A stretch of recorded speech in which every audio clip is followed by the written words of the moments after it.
What if I told you the story of a small group of people living thousands of years ago changed the course of human history forever?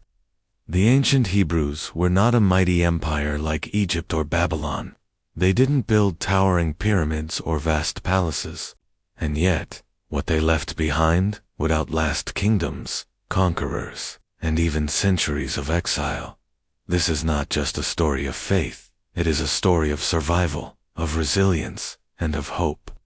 From nomads wandering in deserts to a nation that inspired the world's greatest religions, the Hebrews carried an idea so powerful that it shaped the destiny of billions, the belief in one God, who demanded justice, compassion, and truth.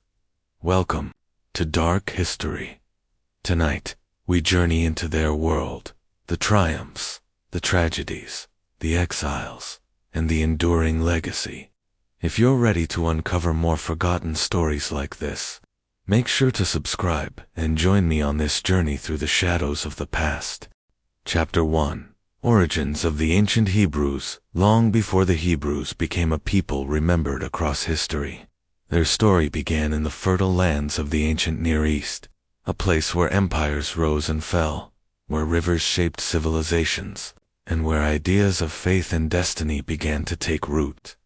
To understand the Hebrews, we must go back to the beginning, to a world shaped by both hardship and hope, where a small group of tribes would eventually leave behind one of the most enduring legacies in human history. The story of the ancient Hebrews is inseparable from the landscapes they lived in. The Fertile Crescent, stretching from Mesopotamia through Canaan and down into Egypt, was a region of contrasts. Its rivers, the Tigris, Euphrates, and Nile, gave life to some of the earliest great civilizations: the Sumerians, Akkadians, Babylonians, and Egyptians. Among these mighty powers, the Hebrews were not an empire, but a people, small, often vulnerable, yet remarkably resilient. Their origins were humble, yet their influence grew to become one of the most profound in world history. The Hebrews are believed to have emerged as a semi-nomadic people, moving with their flocks, settling in temporary dwellings, and traveling along trade routes that connected larger kingdoms. Unlike the empires with grand cities and armies, the Hebrews were shaped by migration and by a belief in promises passed from one generation to another.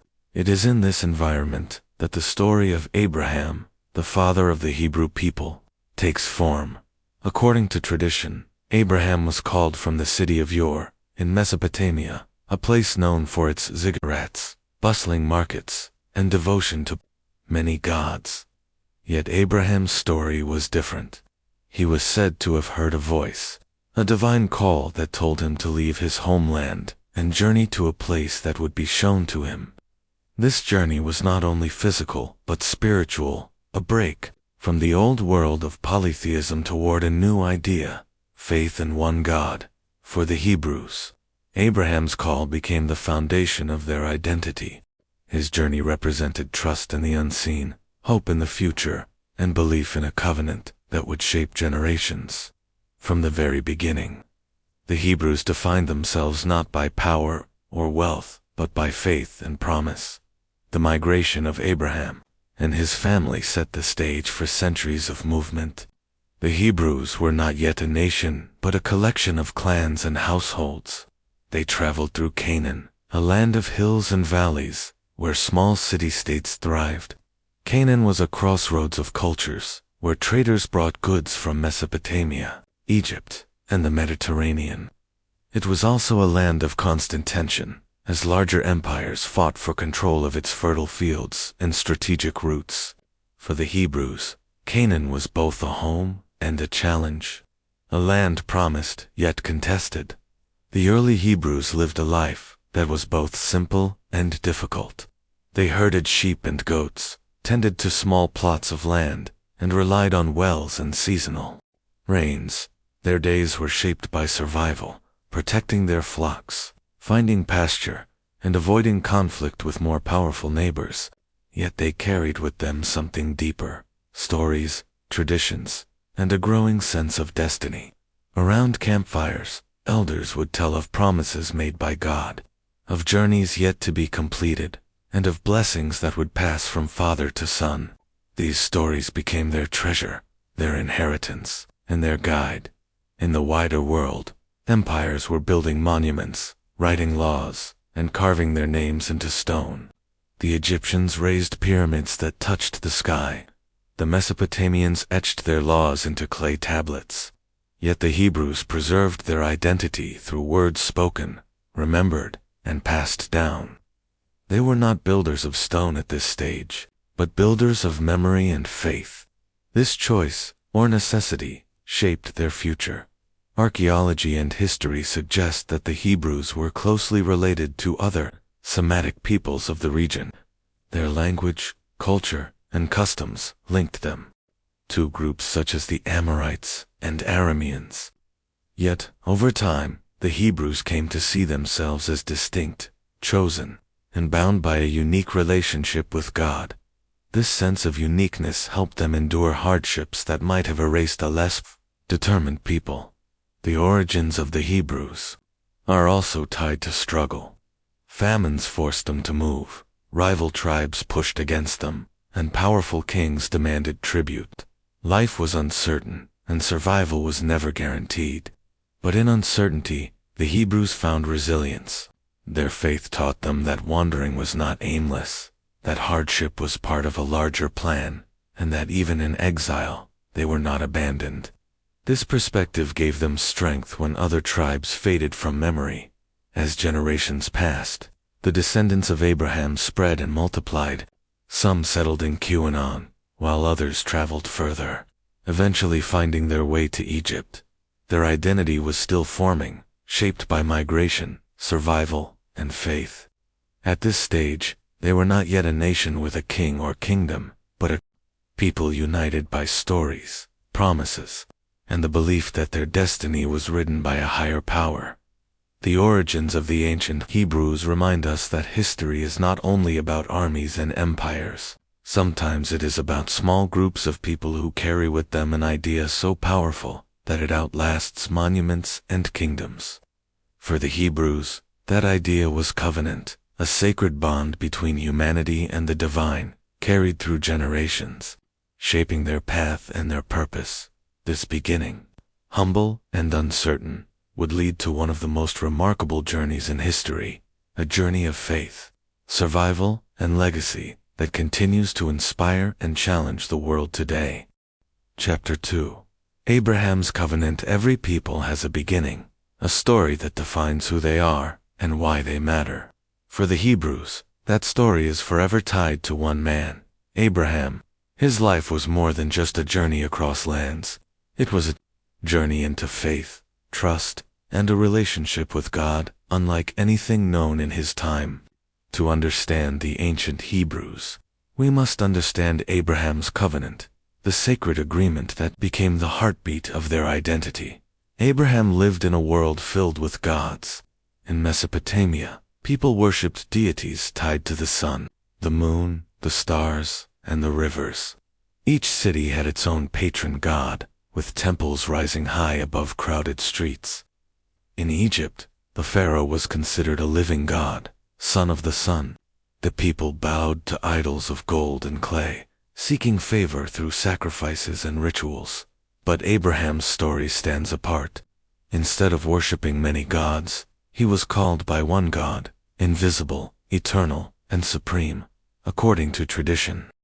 Abraham heard this call while still living in Ur of the Chaldeans, a thriving city near the Euphrates River. Ur was a place of prosperity, with bustling markets, towering ziggurats, and priests who oversaw sacrifices to the moon god Nana. Yet, Abraham turned away from all of it. He left behind the familiar world of idols and temples because of a promise, a covenant that would change not just his life but the lives of his descendants forever. This covenant was simple in its words, but profound in its meaning. God promised Abraham 3 things: land, descendants, and blessing. The land was Canaan, a place of hills and valleys, flowing with rivers and fertile fields. The descendants were a great nation, as countless as the stars in the sky. The blessing was both personal and universal, that through Abraham, all nations of the earth would be blessed. But the covenant was not one-sided. Abraham was asked to believe, to trust, and to walk faithfully, even when the promise seemed impossible. He was already an old man, and his wife Sarah was beyond the years of childbearing. To human eyes, the promise of descendants seemed hopeless. And yet, Abraham chose to believe. That faith, the willingness to trust against all odds, became the defining quality of the Hebrew story. The covenant was sealed not with monuments of stone, but with acts of trust and obedience.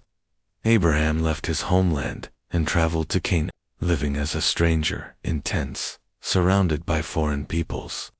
He built altars to God, not in grand temples, but in the open fields, simple markers of faith in an unseen promise.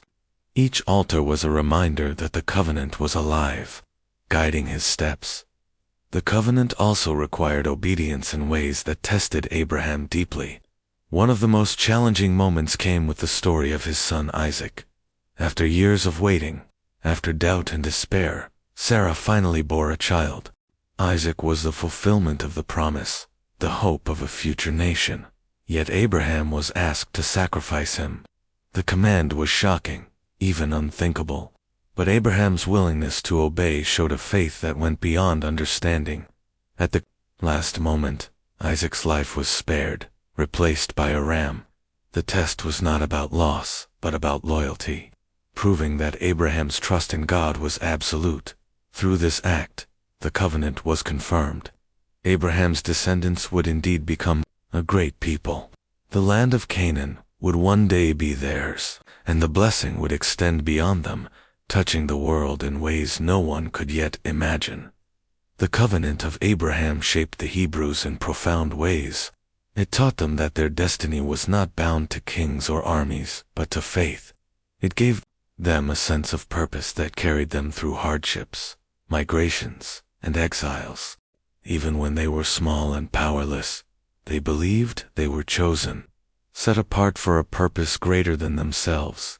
The covenant also set the Hebrews apart from their neighbors. While other peoples defined themselves through temples, conquests, and wealth, the Hebrews defined themselves through relationship, a covenantal bond with God. This identity was not about power, but about calling. It was not about idols of stone, but about trust in the unseen. For Abraham, the covenant was lived out in daily choices, leaving his home, building altars, raising his family in faith, and teaching his children to trust in promises they could not yet see. For his descendants, it became the foundation of their story. They were not simply wanderers or tribes competing for survival. They were a people chosen, called, and destined. This covenant is what gave the Hebrews resilience. When they were few in number, they believed in the promise of countless descendants. When they were strangers in foreign lands, they remembered the land promised to them. When they faced hardship, they clung to the blessing that through them, the world would be touched. The covenant was more than history, it was hope.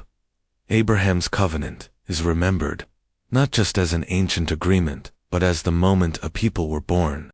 From this covenant came the identity of the Hebrews, their sense of belonging, and their unshakable faith in destiny. Empires would rise and fall, but the covenant endured.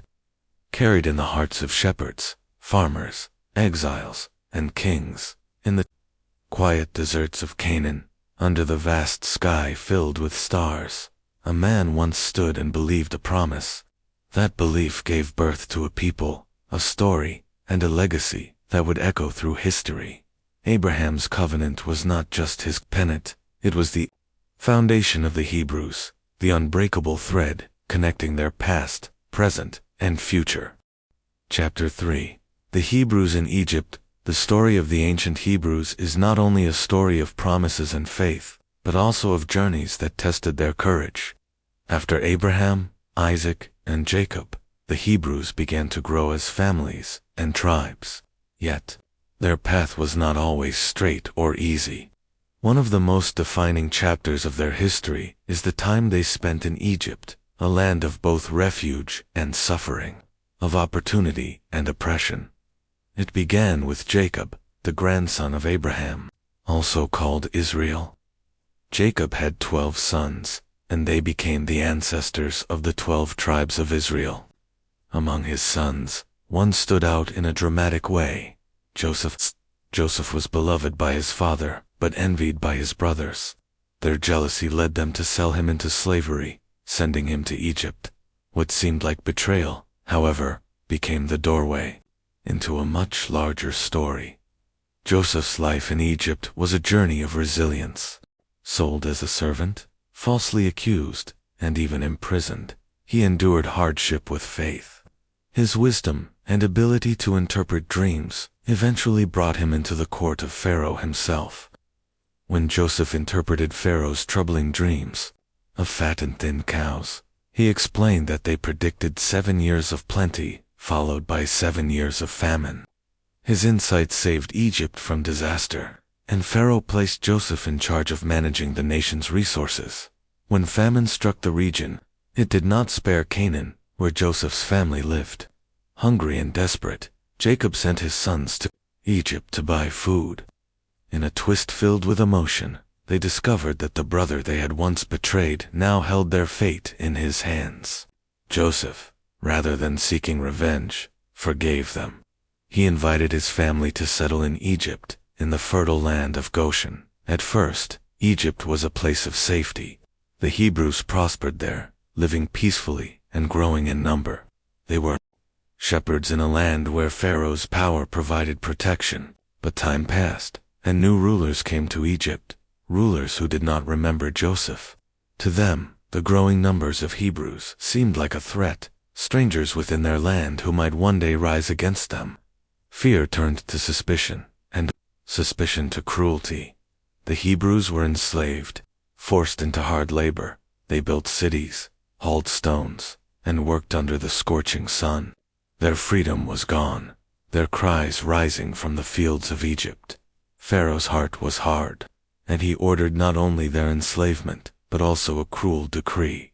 Every newborn Hebrew boy was to be killed, thrown into the Nile. This attempt to break their spirit only deepened their suffering, and yet, even in the midst of despair, the memory of Abraham's covenant remained. The Hebrews remembered that they were chosen, that their story had meaning beyond slavery.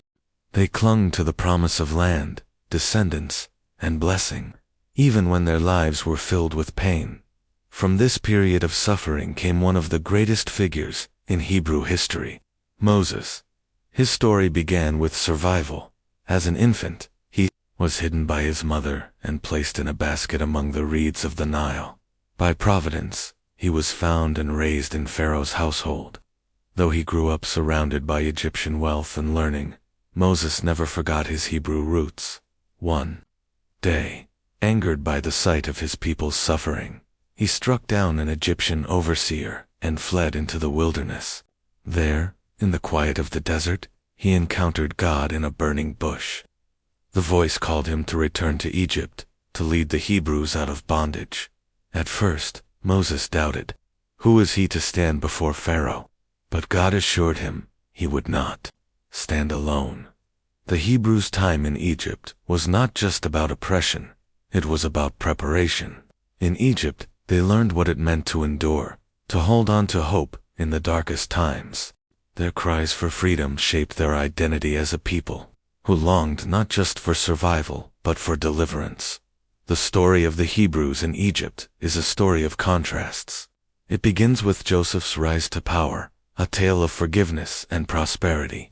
It continues with growth and blessing in the land of Goshen. But then it shifts into oppression, cruelty, and suffering. Through it all, however, one truth shines. The Hebrews never forgot who they were. They were not merely slaves. They were the people of a covenant, waiting for the day when the God of Abraham, Isaac, and Jacob would fulfill his promises. Their years in Egypt became a crucible. In the fires of suffering, their faith was tested and refined. Their longing for freedom became the foundation of their hope. Egypt was not the end of their story.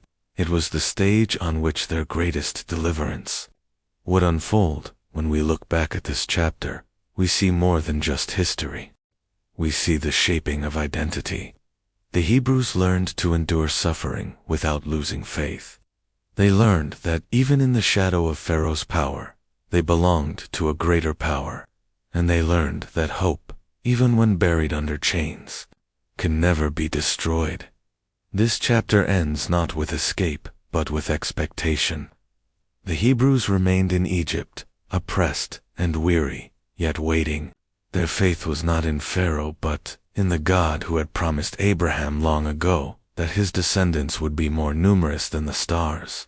Though the night seemed endless, the dawn was coming, and through Moses, the journey to freedom was about to begin. Chapter 4. Moses and the Exodus. The story of Moses is one of the most powerful in the history of the ancient Hebrews. It is the story of a man called, not by his own strength, but by the voice of God, to bring freedom to his people. To understand the Hebrews, to understand their journey from slavery to nationhood, one must begin with Moses and the great deliverance known as the Exodus. Moses' early life was marked by danger. Born at a time when Pharaoh had ordered all Hebrew baby boys to be killed, his mother refused to surrender him to death. Instead, she placed him in a basket, sealed it with pitch, and set it afloat on the Nile. In an extraordinary twist, it was Pharaoh's own daughter who found him. She took pity on the crying infant and raised him as her own son.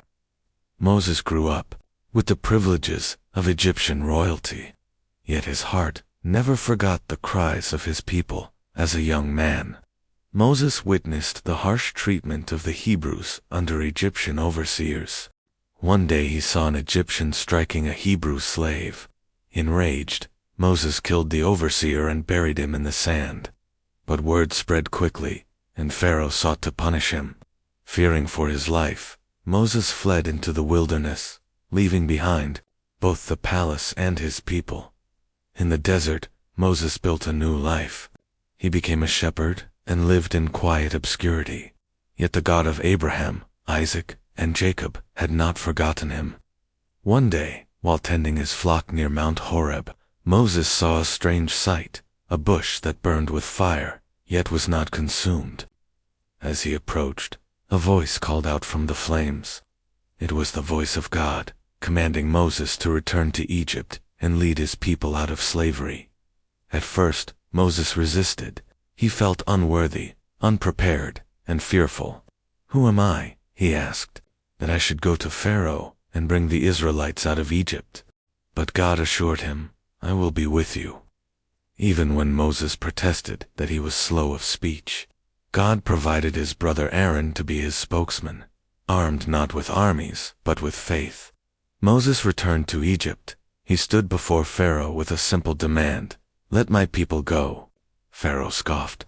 To him, the Hebrews were nothing more than slaves, essential to the empire's labor. Why would he release them? His refusal set the stage for a dramatic series of confrontations between Pharaoh's power and the power of the God of Israel. The struggle between Moses and Pharaoh is remembered through the 10 plagues of Egypt. Each plague struck at the heart of Egyptian life and belief. The Nile, Egypt's source of life, was turned to blood.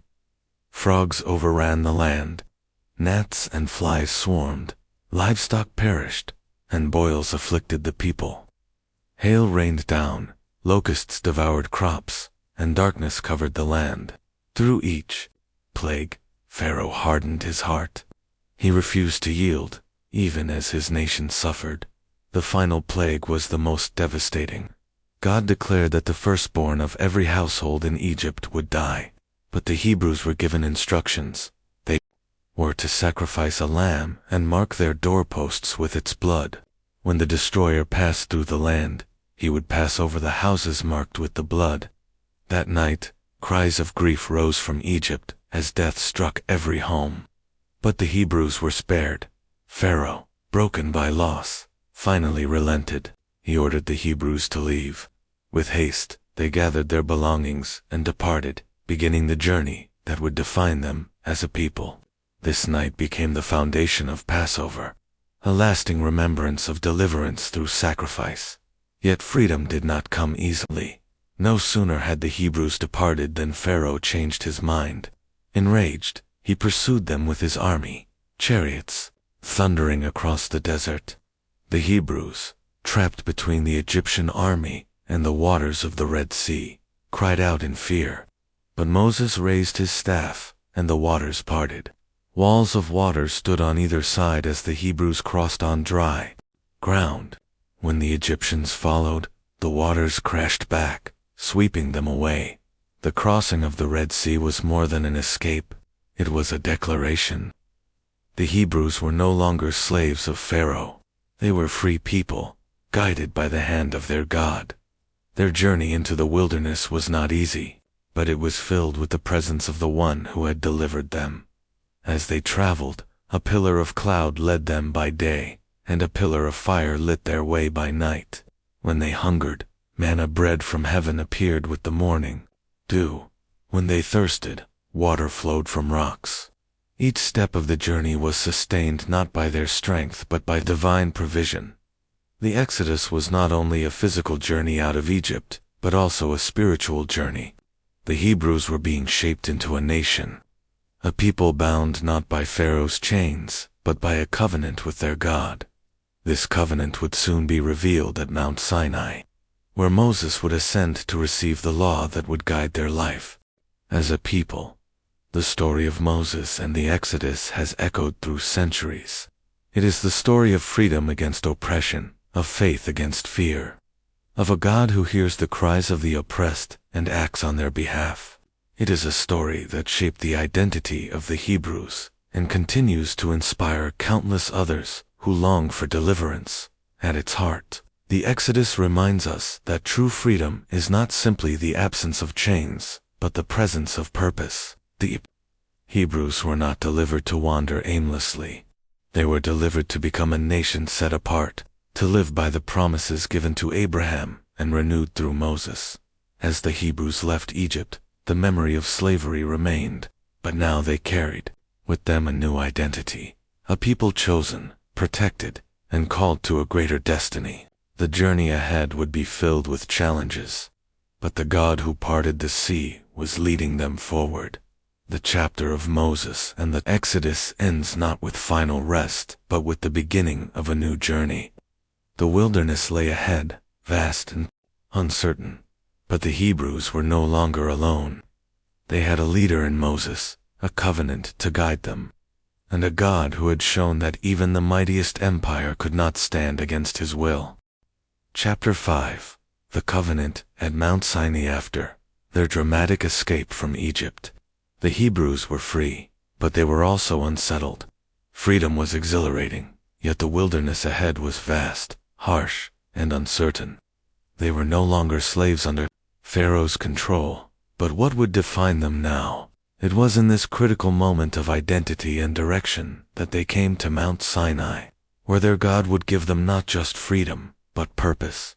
The journey to Sinai was not easy. Days stretched into weeks as the Hebrews moved through barren landscapes. The sun was scorching, water was scarce, and supplies grew thin. Their spirits often wavered, and complaints echoed through the camp.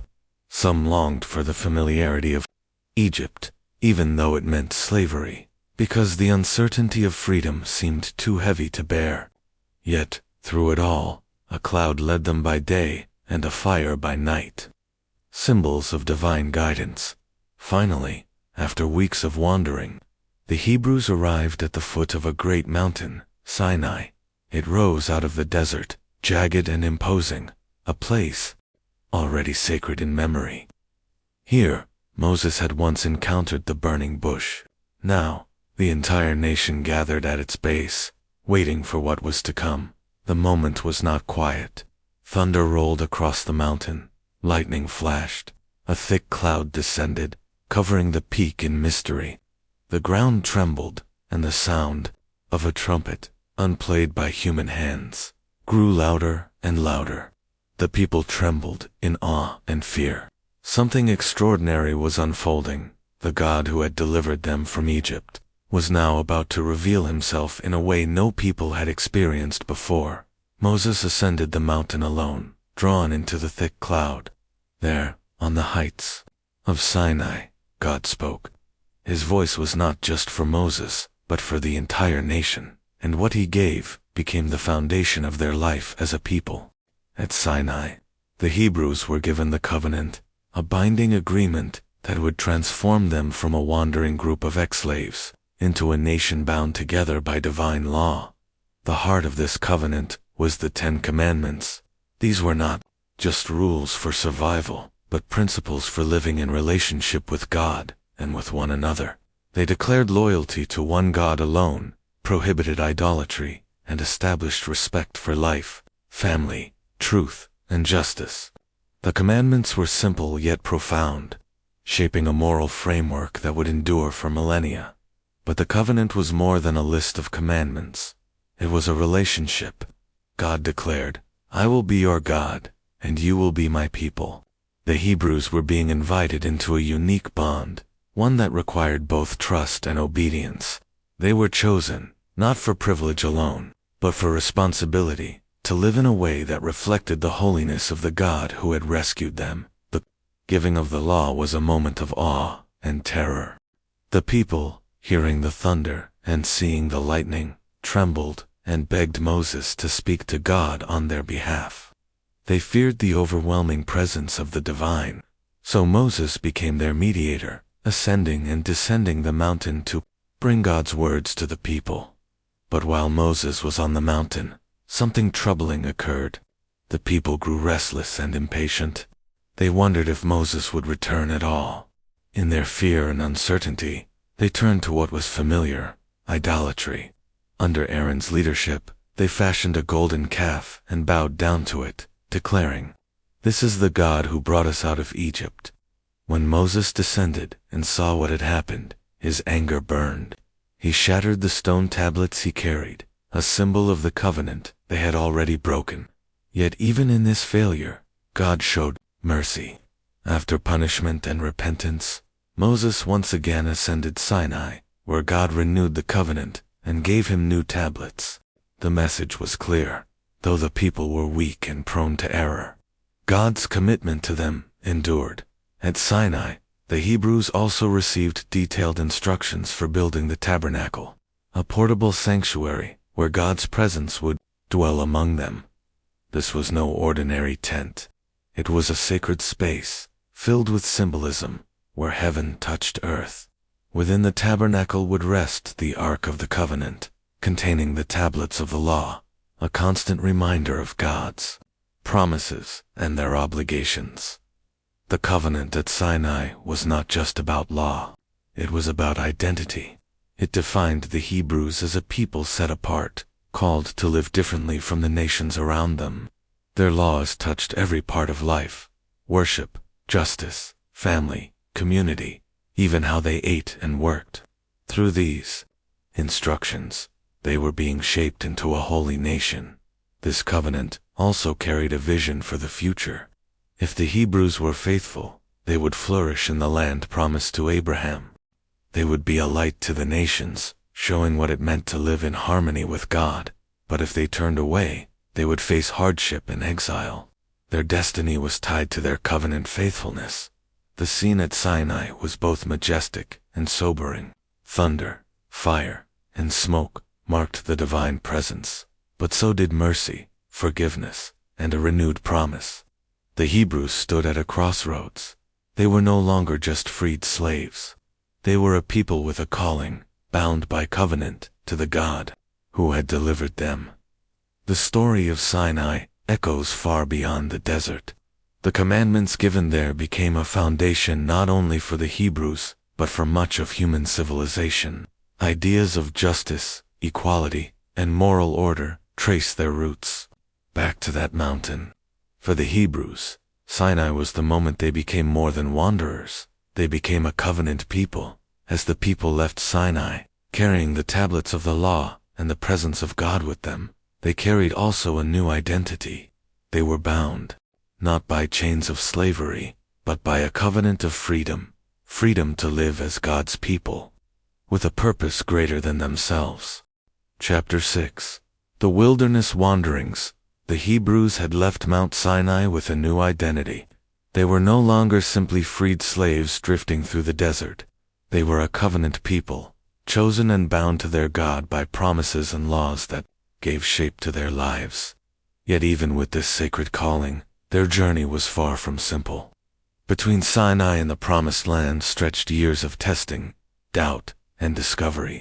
This was the time of wilderness wanderings, a period that would refine them, challenge them, and ultimately prepare them for the future. The wilderness was unforgiving. Days were blistering hot, nights were cold, and food and water were scarce. Yet, even in this harsh environment, the Hebrews were not abandoned. Each morning, when the people awoke, they found bread like flakes covering the ground. They called it manna, which means, "What is it?" It became their daily food, provided fresh each day. In the evenings, quail appeared in abundance, offering meat. When thirst threatened, water flowed from unlikely places, even from a rock, when Moses struck it with his staff.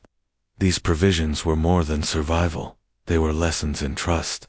The Hebrews were being taught to rely not on stored supplies or human strength, but on God's daily care.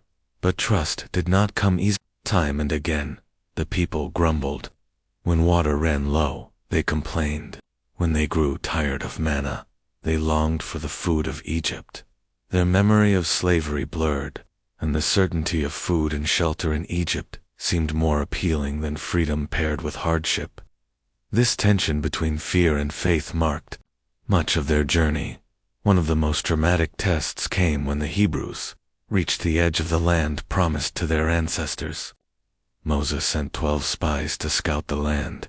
For 40 days, the spies observed its richness, fertile fields, flowing streams, and clusters of grapes, so large they had to be carried on poles. Yet the land was also inhabited by strong people, with fortified cities and warriors who seemed impossible to defeat. When the spies returned, their report divided the people. 10 of them spoke with fear. "We cannot take this land. The people are too strong for us. Compared to them, we seemed like grasshoppers." Only 2, Joshua and Caleb, urged courage. "The land is good, and with God's help, we can surely take it." But fear spread quickly, and the majority sided with despair. They wept, complained, and even suggested returning to Egypt. This lack of trust had consequences. The people were not ready to enter the land, and so they would wander in the wilderness for 40 years, 1 year for each day the spies had scouted. This was not punishment alone. It was preparation. A new generation would rise, one that had not known slavery firsthand, but freedom. They would learn discipline, faith, independence before entering the land. The wilderness wanderings were filled with both struggle and guidance. A pillar of cloud by day and fire by night continued to lead them. When the cloud moved, the people moved. When it stopped, they camped. This rhythm gave order to their journey, reminding them that their path was directed by something greater than themselves. At times, the people faced dangers not only from within but also from without. Enemy tribes attacked, and battles had to be fought. In one battle against the Amalekites, Moses stood on a hill with his staff raised high. As long as his hands were lifted, the Hebrews prevailed. When his arms grew weary and dropped, the enemy gained strength. So Aaron and Hur, standing beside him, held up his hands until sunset, ensuring victory. It was a vivid picture of how their success did not come from numbers or weapons, but from divine support. Yet alongside victories came failures. At one point, the people complained bitterly again about food and water, and venomous snakes came. Among them many were bitten and died. In their desperation, they turned back to Moses, who prayed for them. God instructed him to make a bronze serpent and set it on a pole. Anyone who looked at it after being bitten would live. This strange event became a lasting symbol. a reminder of both human weakness and God's mercy. Moses himself faced challenges during this time. Once, when the people cried out for water again, God told Moses to speak to a rock. In frustration, Moses struck the rock instead. Water flowed, but his disobedience carried weight. God told Moses he would see the promised land from a distance, but he would not enter it himself. It was a sobering reminder that even leaders were held accountable. The wilderness years were also a time of learning structure. The Hebrews developed systems of leadership, worship, and community. The tabernacle, constructed according to detailed instructions, became the heart of their camp. Within it, sacred rituals were observed, sacrifices offered, and festivals celebrated. The Ark of the Covenant, holding the tablets of the law, symbolized God's presence among them. One of the central lessons of the wilderness was the Sabbath. Every week, the people rested on the seventh day. Even the manna reflected this rhythm. It fell for 6 days, but on the sixth day, enough was provided for 2 days. So none was needed on the Sabbath. This rest was not simply about physical renewal. It was about trust and identity. By resting, the Hebrews acknowledged that their survival and success came not from endless labor, but from the God who sustained them. Throughout these years, the people wrestled with fear, doubt, and impatience.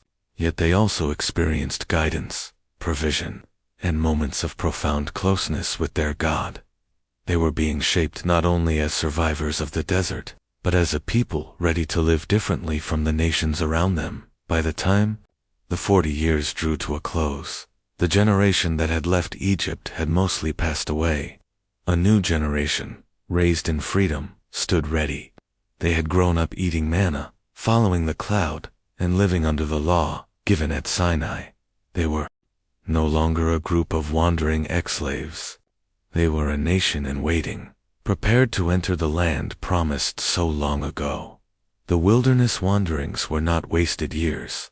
They were years of transformation, where weakness was confronted, faith was tested, and identity was forged. What had begun as a frightened crowd leaving Egypt was slowly becoming a people bound by covenant, guided by divine presence, and prepared for a future filled with promise. Chapter 7. Joshua and the crossing into Canaan. After 40 long years in the wilderness, the Hebrews finally stood on the edge of the promised land. Their parents had dreamed of this place, but only their children would see it. The wilderness wanderings had ended, and a new chapter was about to begin. The leader who had guided them so far, Moses, was nearing the end of his life. He had led them out of Egypt, spoken with God face to face, and given them the law. Yet his journey was coming to a close. From the heights of Mount Nebo, he looked across the Jordan River into the land of Canaan, the place promised to Abraham, Isaac, and Jacob. He saw the land, but he would not enter it. Moses died there, and the people mourned him deeply. With Moses gone, leadership passed to Joshua, his faithful assistant. Joshua had once been one of the 12 spies sent into Canaan. Unlike most of the others, he had trusted that God could give them victory. Now, years later, he was chosen to lead the people into the land. Joshua was courageous, but he also carried a heavy burden. The task ahead was immense. He was not only to guide the people into Canaan, but also to lead them in taking possession of the land. At the start of his leadership, Joshua received reassurance. God spoke to him with words of strength and promise. Be strong and courageous, for you will lead these people to inherit the land I swore to their ancestors. Do not be afraid, do not be discouraged, for I will be with you wherever you go. These words became Joshua's anchor as he stepped into his new role. The first challenge was the Jordan River. It was springtime, and the river was swollen, overflowing its banks. To cross thousands of people safely seemed impossible. Yet, just as the Red Sea had opened for their parents, the Jordan would open for this new generation. Joshua instructed the priests carrying the Ark of the Covenant to step into the river first. As soon as their feet touched the water, the river stopped flowing upstream. The water piled up, and the riverbed became dry. The entire nation crossed over safely, just as their ancestors had done decades earlier, to mark the miracle. 12 stones were taken from the riverbed and set up as a memorial at Gilgal, where they camped after crossing. Each stone represented one of the 12 tribes of Israel, and together they stood as a reminder. Whenever future generations asked what the stones meant, the story of the Jordan crossing would be told again. It was not just a story of geography, but of faith, trust, and divine power. Their first major obstacle in Canaan was the fortified city of Jericho. Its walls were thick and seemingly impenetrable. For Joshua and the people, this city represented a test of both strategy and trust. Yet the instructions they received were unusual, not about ladders, weapons, or siege engines, but about marching in silence. For 6 days, the army marched around the city once each day, with priests blowing trumpets and the Ark of the Covenant at the center. The people said nothing, only walked. On the 7th day, they marched 7 times around the walls. Then, at Joshua's command, the people shouted, and the trumpets blew. At that moment, the walls of Jericho collapsed, and the city was taken. This dramatic victory was not only a military success, but also a message. The conquest of Canaan was not to depend solely on human strength or clever tactics. It was to be God's work, achieved in God's way. But not every moment went smoothly. After Jericho, the Hebrews moved to attack a smaller city called Ai, expecting an easy victory. They were shocked when they were defeated. Joshua fell to the ground, distressed, but soon discovered the reason. A man named Achan had secretly disobeyed God's command by taking treasures from Jericho that had been forbidden.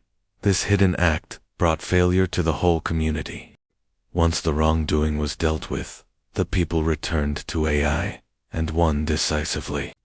The lesson was clear: obedience mattered, and success could not come through compromise. As they continued their campaign, Joshua led the people through both battles and alliances. In one famous event, a group of local people, the Gibeonites, tricked the Hebrews.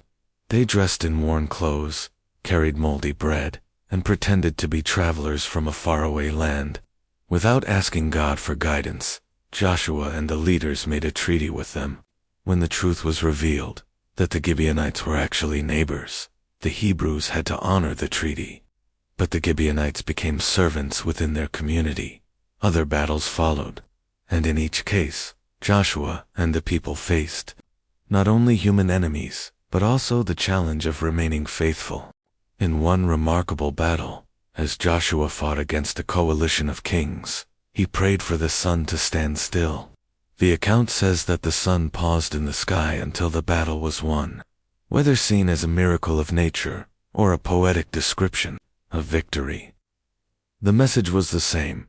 The people's success was tied to divine intervention. By the time the major campaigns ended, the land was largely secured. Joshua began dividing it among the tribes. Each tribe received its portion, just as promised to their ancestors. Cities were designated as places of refuge, where someone accused of wrongdoing could flee for a fair trial. Levites, the priestly tribe, were given towns throughout the land, rather than one large territory, reminding everyone that worship and teaching belonged at the heart of the nation. As Joshua grew older, he called the people together to remind them of their story. He spoke of how their ancestors had lived beyond the Euphrates River, worshipping other gods, how Abraham had been chosen, how they had been enslaved in Egypt, and how they had been delivered. He urged them not to forget the covenant and not to be drawn to the gods of the surrounding nations. In his final speech, he declared, "Choose for yourselves this day whom you will serve, but as for me and my household, we will serve the Lord." The people responded with a promise of loyalty, though history would show that this loyalty would be tested again and again. Joshua died at the age of 110, and he was buried in the land of his inheritance. His leadership marked the fulfillment of promises made centuries earlier to Abraham that his descendants would possess the land of Canaan. The crossing into Canaan under Joshua's leadership was more than a story of battles and cities. It was the moment when the Hebrews transitioned from a wandering people into a settled nation. They carried with them lessons from the wilderness about trust, obedience, and identity, and now began to live those lessons in a land that would challenge them with new opportunities and new temptations. The story of Joshua reminds us that journeys of faith are not only about reaching a destination, but also about how we live once we arrive. The Hebrews had entered the land, but their challenge was just beginning. To live in the land was to live faithfully, with courage, remembering the covenant that bound them to their God. Chapter 8. The time of the judges after Joshua's death. The Hebrews found themselves in a new stage of life. They were no longer wandering in the wilderness, nor were they fighting constant battles to take the land.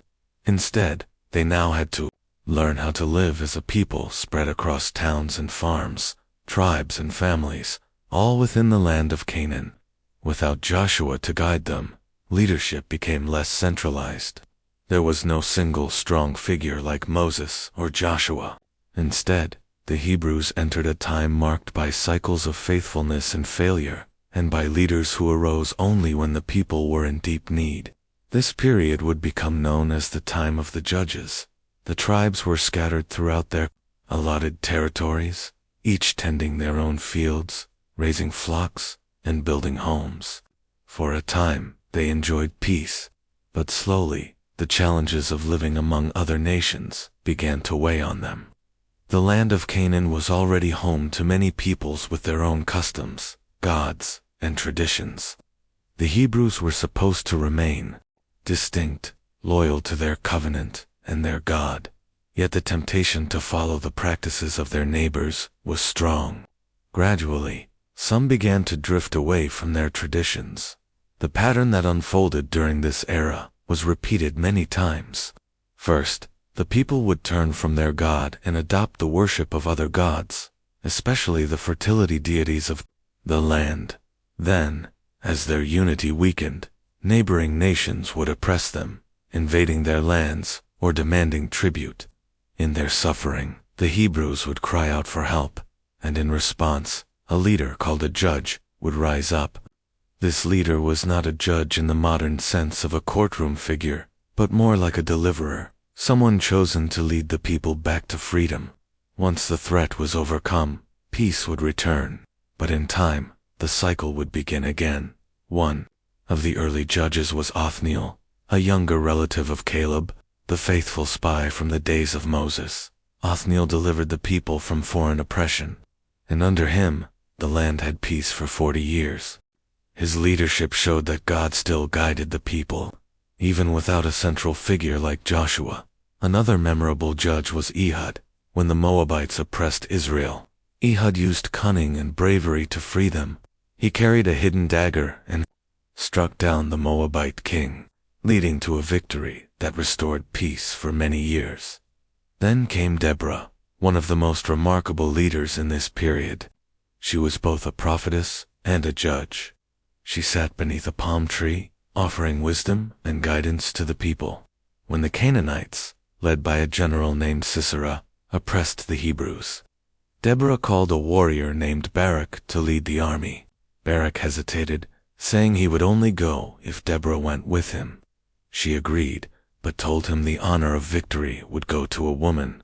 In the end, the Hebrews won the battle, and Sisera was defeated not on the battlefield but by a woman named Jael, who brought him down in her tent. The story of Deborah and Barak reminded the people that leadership could come in surprising forms, and that courage and faithfulness mattered more than strength alone. Another well-known judge was Gideon. When the Midianites repeatedly raided the land, stealing crops and livestock, Gideon was called while he was threshing wheat in secret, hiding from his enemies. At first, he doubted his ability, insisting he was the least in his family and that his clan was the weakest. But he received reassurance that he had been chosen for a purpose. Gideon asked for signs, a fleece of wool that was wet with dew, while the ground was dry, and then the opposite, and these signs gave him confidence. When the time came for battle, Gideon gathered thousands of men, but God instructed him to reduce the number. Finally, with only 300 men armed with trumpets, jars, and torches, Gideon surprised the Midianite camp at night. Panic spread, and the enemy fled. The victory showed that success was not about numbers or might, but about trust and timing. Later came Jephthah, a man from a troubled background, rejected by his family because his mother was not considered honorable. Yet, in time of need, the people turned to him for leadership. His story is remembered both for his courage in battle and for the tragic vow he made, one that brought sorrow even in victory. Perhaps the most famous judge of all was Samson. From birth, he was set apart as a Nazarite, dedicated to God, never to cut his hair. Samson grew strong, with feats that became legendary, tearing apart a lion with his bare hands, defeating armies with the jawbone of a donkey, and carrying away the gates of a city. Yet his strength was matched by weakness in his choices. He was often reckless, guided by his impulses. His downfall came through his relationship with Delilah, who, after much persistence, drew from him the secret of his strength, his uncut hair. When his hair was cut, Samson was captured, blinded, and enslaved by the Philistines. Yet, in his final act, he prayed for strength one last time. Standing between the pillars of a Philistine temple, he pulled them down, bringing the building down on himself and his enemies. His story became a symbol of both wasted potential and final redemption.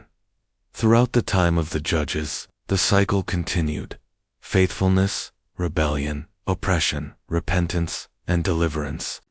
Each story carried lessons about courage, about trust, about the dangers of forgetting one's identity.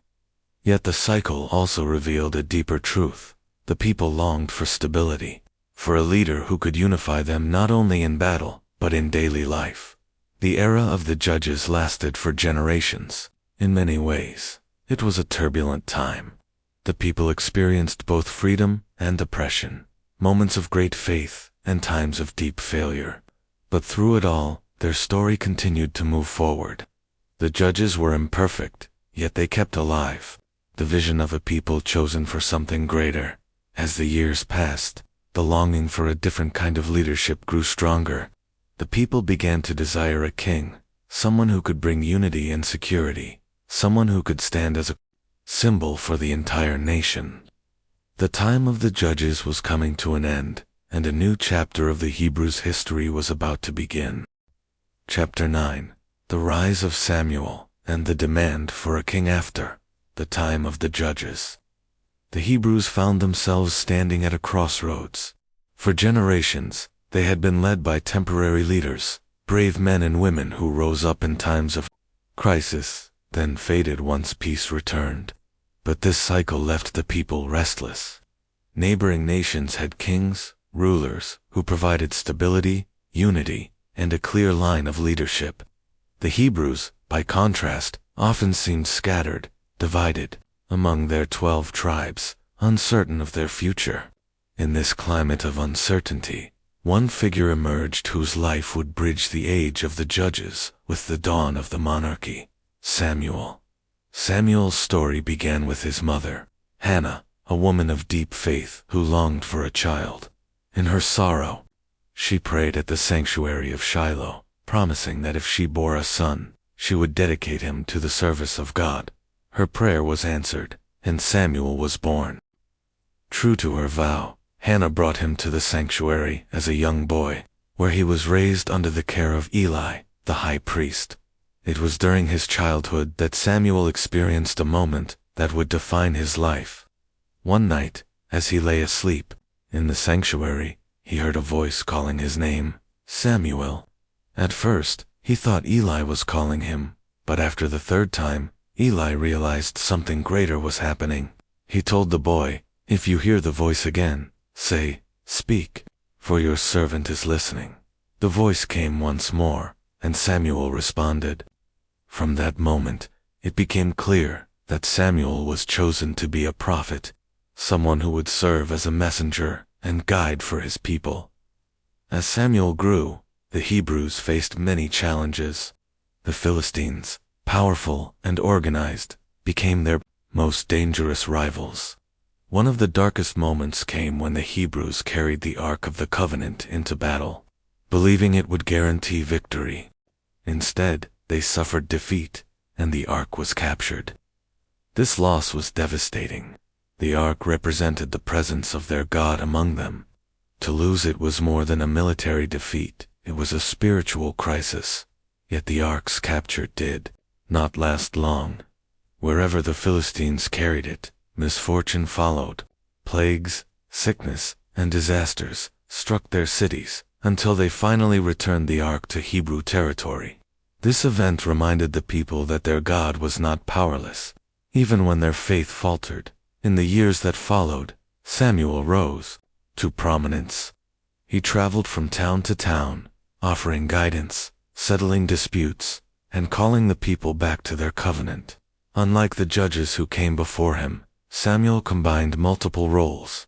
He was a prophet, a priest, and a leader. Under his influence, the Hebrews began to unite once again, turning away from foreign gods and seeking renewal. But as Samuel grew older, a question loomed: who would lead after him? His sons were appointed as judges, but they were corrupt, taking bribes and twisting justice. The people saw this and grew uneasy. They wanted something different, something more permanent. So they came to Samuel with a bold request: give us a king to lead us, like all the other nations have. This request struck Samuel deeply.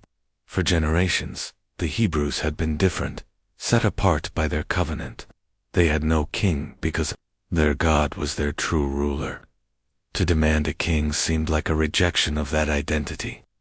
Samuel prayed, and the answer he received was clear. The people were not rejecting him, but rejecting their God as king. Still, they were to be given what they asked for, though not without warning. Samuel gathered the people and spoke plainly: if you choose a king, he will take your sons for his armies and your daughters for his service. He will claim your fields, your harvests, your servants, and your flocks. You will cry out under his rule, but you will not easily be heard. Yet despite the warning, the people insisted. They longed for a king to lead them, to fight their battles, and to give them the stability they envied in other nations. Thus, Samuel was sent to anoint Israel's first king. This moment marked a turning point in the history of the Hebrews. For the first time, they would no longer be guided solely by prophets and judges, but by a monarchy, a system that promised unity, but also carried the risk of corruption and abuse. The man chosen was Saul, from the tribe of Benjamin. Tall, strong, and impressive in appearance, Saul seemed like the perfect choice. Samuel anointed him in secret, pouring oil upon his head as a sign that he had been set apart.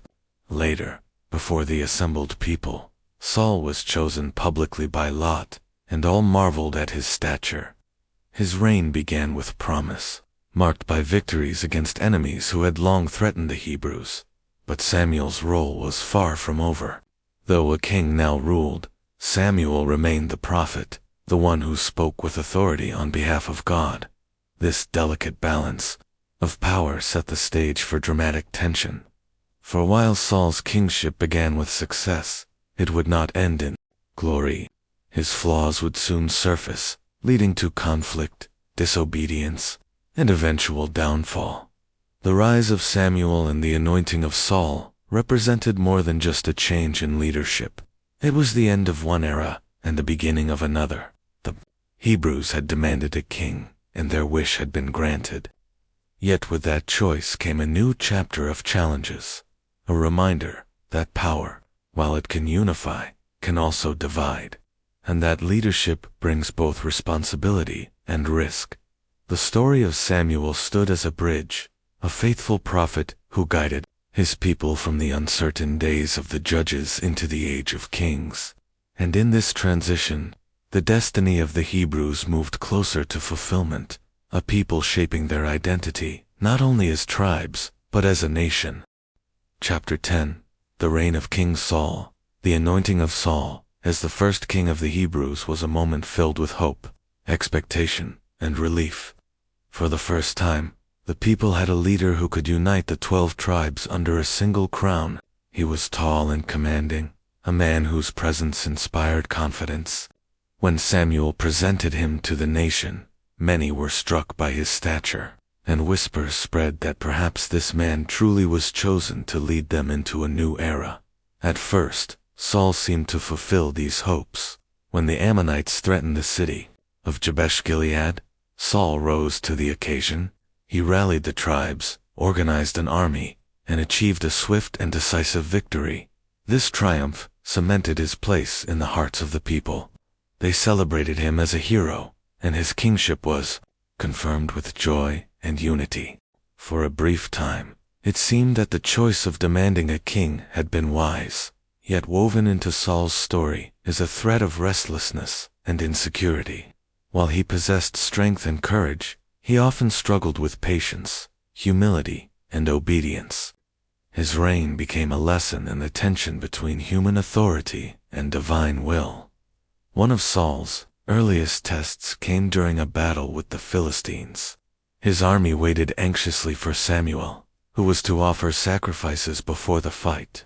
As the days passed and Samuel did not appear, the soldiers grew fearful, and many deserted. Saul, desperate to hold his army together, took matters into his own hands. He offered the sacrifice himself, stepping into a role that was not his to claim. Just as he finished, Samuel arrived. The prophet's face was heavy with sorrow as he declared that Saul had acted foolishly. By grasping at power that was not his, Saul had revealed his heart. His dynasty, Samuel warned, would not endure. Despite this rebuke, Saul continued as king, but cracks in his leadership deepened. Another test came in a campaign against the Amalekites, a fierce and ancient enemy. Saul was commanded to destroy them completely, leaving nothing behind. Instead, he spared their king and kept the best of the livestock, claiming he meant to sacrifice them. When Samuel confronted him, Saul protested, insisting he had obeyed. But Samuel's words cut deep. To obey is better than sacrifice, and to listen is better than the fat of rams. In that moment, Samuel declared that Saul had been rejected as king. Though Saul would remain on the throne for years, his rule no longer carried divine favor. From that point, Saul's reign became overshadowed by fear and suspicion. He grew increasingly insecure, aware that another had been chosen to succeed him.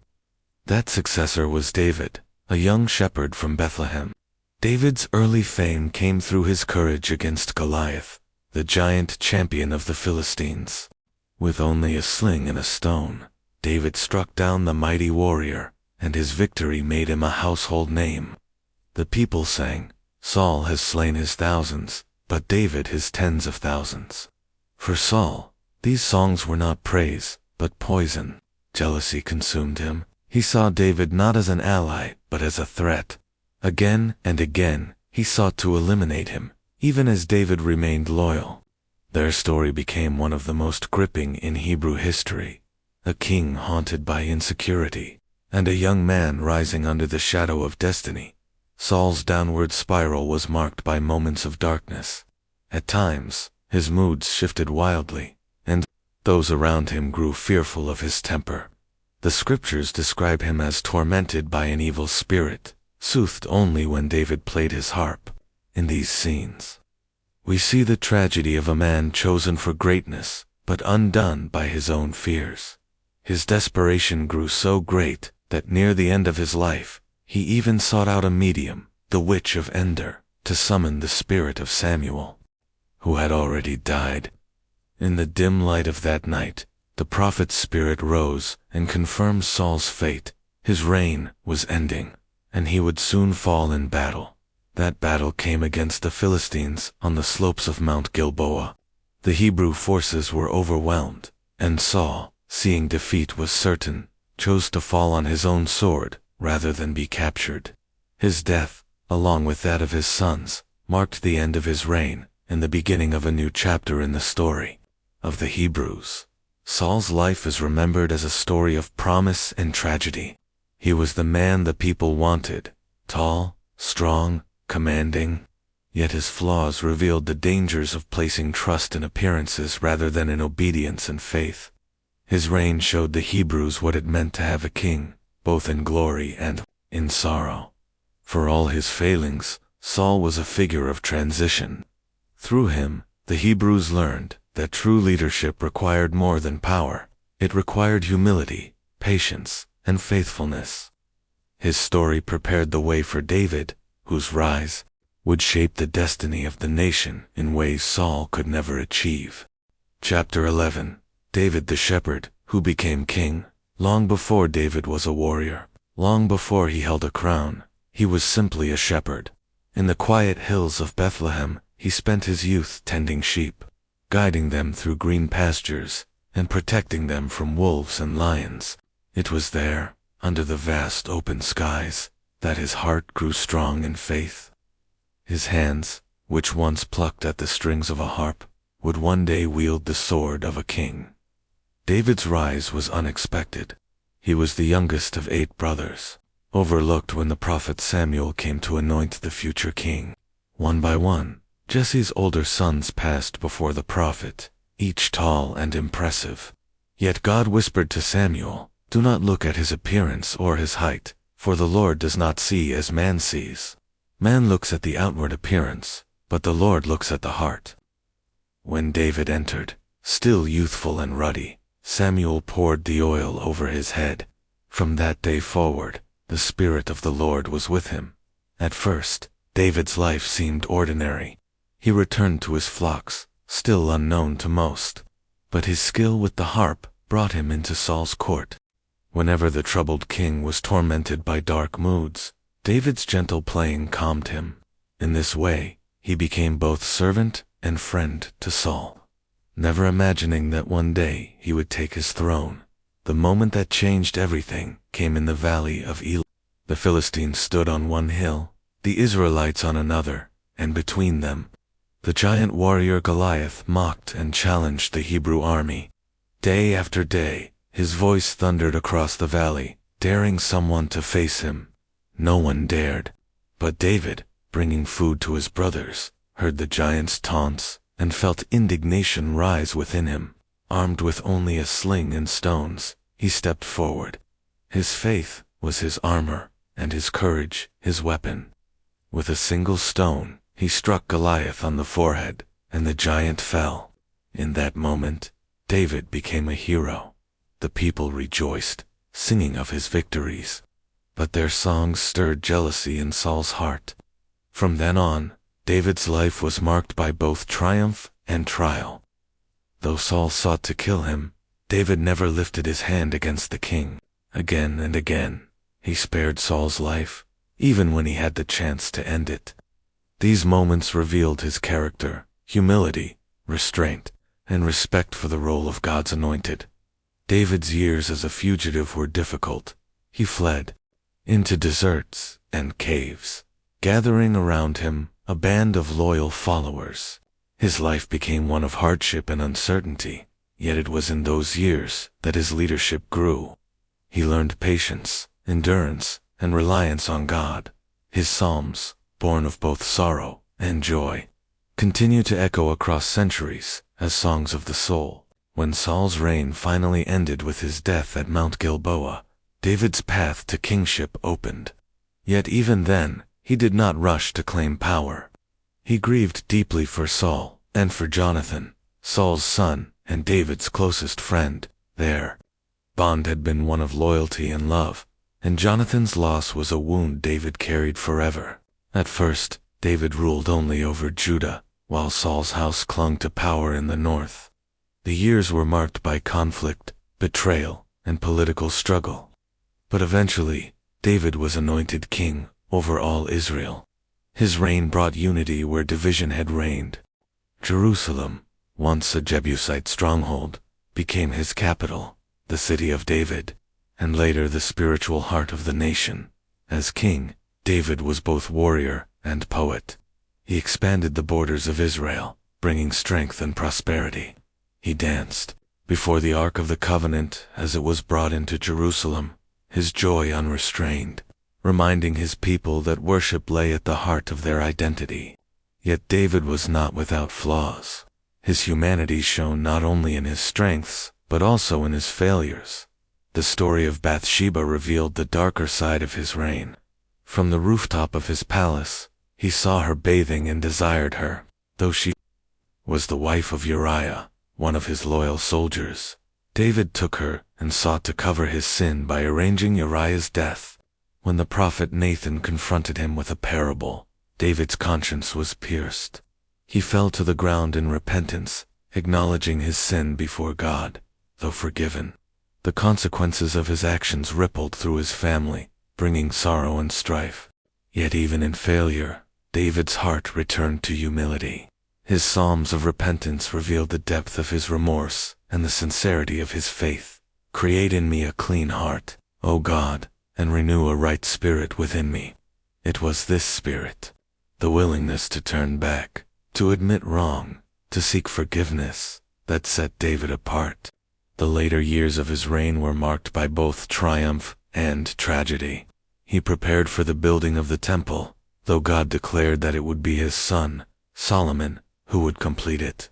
He faced rebellion from within his own family, most notably from Absalom, his beloved but ambitious son. The conflict tore at David's heart, and when Absalom died, David wept bitterly, crying, "O my son Absalom, my son Absalom, would God I had died for you." These words reveal the depth of his humanity, his heart as both king and father. In the end, David's reign lasted 40 years. He died in Jerusalem, leaving behind a kingdom stronger than ever before. His legacy was not one of perfection, but of faith, courage, and a heart that sought after God. To this day, he is remembered as Israel's greatest king, the shepherd who became ruler, the poet whose songs still inspire, the flawed but faithful man whose story continues to resonate across time. David's life is a reminder that greatness does not come from strength alone, nor from power or wealth, but from the heart's orientation. His story continues to teach that even in failure, there can be redemption, and that a heart turned toward what is good can leave a legacy that endures forever. Chapter 12. Solomon and the Golden Age of Israel. When David's long reign drew to its close, the weight of the crown and the future of Israel rested on the shoulders of his son, Solomon. He was young, perhaps uncertain, but chosen to carry forward the legacy of a kingdom that had grown from a shepherd's dream into a nation of strength. Solomon's story would become one of wisdom, wealth, and wonder, a time often called the Golden Age of Israel. When Solomon ascended to the throne, he inherited not only a powerful kingdom, but also an immense responsibility. The tribes of Israel had been united under David's leadership, but they were still a people learning to live as one nation. The task before Solomon was immense: to govern wisely, to secure peace, and to guide his people in faith. And so, when God appeared to him in a dream and offered, "Ask what I shall give you," Solomon's request was not for riches or long life, nor for victory over enemies. Instead, he humbly asked for wisdom, an understanding heart, to judge the people, and to discern between good and evil. This request pleased God greatly. In return, Solomon was granted not only wisdom unmatched in his age, but also riches and honor beyond measure. His name would become known across distant lands, not just for power, but for the depth of his insight. One of the most famous examples of Solomon's wisdom is the story of the two women who came before him, both claiming to be the mother of a child. With no evidence, no witnesses, Solomon's judgment seemed impossible. Yet with calm clarity, he called for a sword and declared, "Divide the living child in two, and give half to one and half to the other." At once, the true mother cried out, begging for the child's life, even if it meant giving him up. Solomon then declared her the real mother and restored the child to her arms. News of this judgment spread quickly, and all of Israel marveled at the wisdom of their king. But Solomon's legacy would not rest on wisdom alone. He embarked on a project that David had dreamed of but never completed, the building of the temple in Jerusalem. For generations, the Ark of the Covenant, symbol of God's presence, had rested in a tent, carried from place to place. Solomon sought to give it a permanent home, a dwelling that would reflect the majesty of the God of Israel. The temple rose in splendor on Mount Moriah, its walls lined with cedar and overlaid with gold. Precious stones adorned its inner chambers, and its great bronze pillars stood as symbols of strength and stability. When the work was complete, Solomon gathered the people, and the ark was brought into the Holy of Holies. In that moment, the cloud of God's glory filled the temple, so thick that the priests could not stand to minister. It was a powerful sign that this house was indeed holy, a place where heaven and earth met. Beyond the temple, Solomon's reign was marked by prosperity and peace. Trade routes stretched across the land, linking Israel to Egypt, Phoenicia, and distant kingdoms. Ships sailed from Ezion-Geber on the Red Sea, bringing back treasures of gold, silver, ivory, and exotic animals. His wealth became legendary, his court filled with splendor. The fame of Solomon's wisdom and riches reached the ears of the Queen of Sheba, who traveled with a great caravan to test him with hard questions. When she saw the grandeur of his court, the wisdom of his answers, the order of his kingdom, and the glory of the temple, she was overwhelmed. She declared that not even half of his greatness had been told. Her visit became a symbol of how Solomon's reign reached far beyond Israel's borders, attracting the attention of rulers across the world. Yet, amid all the glory, there were shadows. Solomon's alliances, sealed through marriages to foreign princesses, brought with them not only political strength, but also foreign gods. Over time, his heart began to turn, and the devotion that once burned so brightly grew divided. The man who built a temple for the Lord also allowed shrines for other deities, a compromise that would sow seeds of future division. Despite this, Solomon's reign left an enduring mark. He was not only a king but also a thinker and a poet. Much of the wisdom literature of the Hebrew Scriptures, Proverbs, Ecclesiastes, and the Song of Songs, is traditionally attributed to him. These writings, filled with reflections on life, love, and the search for meaning, reveal a man who pondered deeply the mysteries of existence. The Proverbs offer practical guidance, teaching that the fear of the Lord is the beginning of wisdom. Ecclesiastes, more somber, wrestles with life's fleeting nature, declaring that all is vanity, yet urging the reader to find joy in simple gifts. The Song of Songs, a lyrical poem, celebrates love with beauty and passion. Together, they reflect the many sides of Solomon, ruler, philosopher, and poet, in the later years of his reign. However, the burdens of wealth, power, and compromise weighed heavily on him. Though his kingdom shone brighter than ever before, cracks began to appear beneath the surface.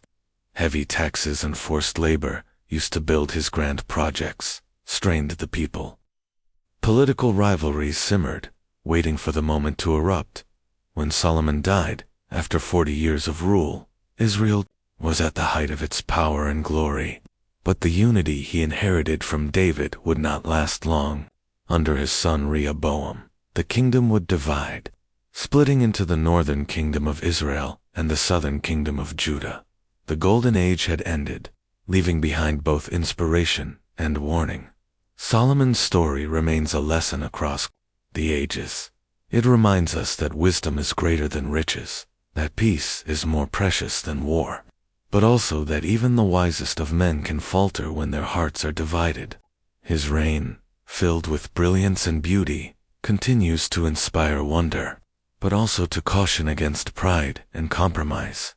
In the memory of history, Solomon is remembered as the wise king, the builder of the temple, the ruler of Israel's golden age.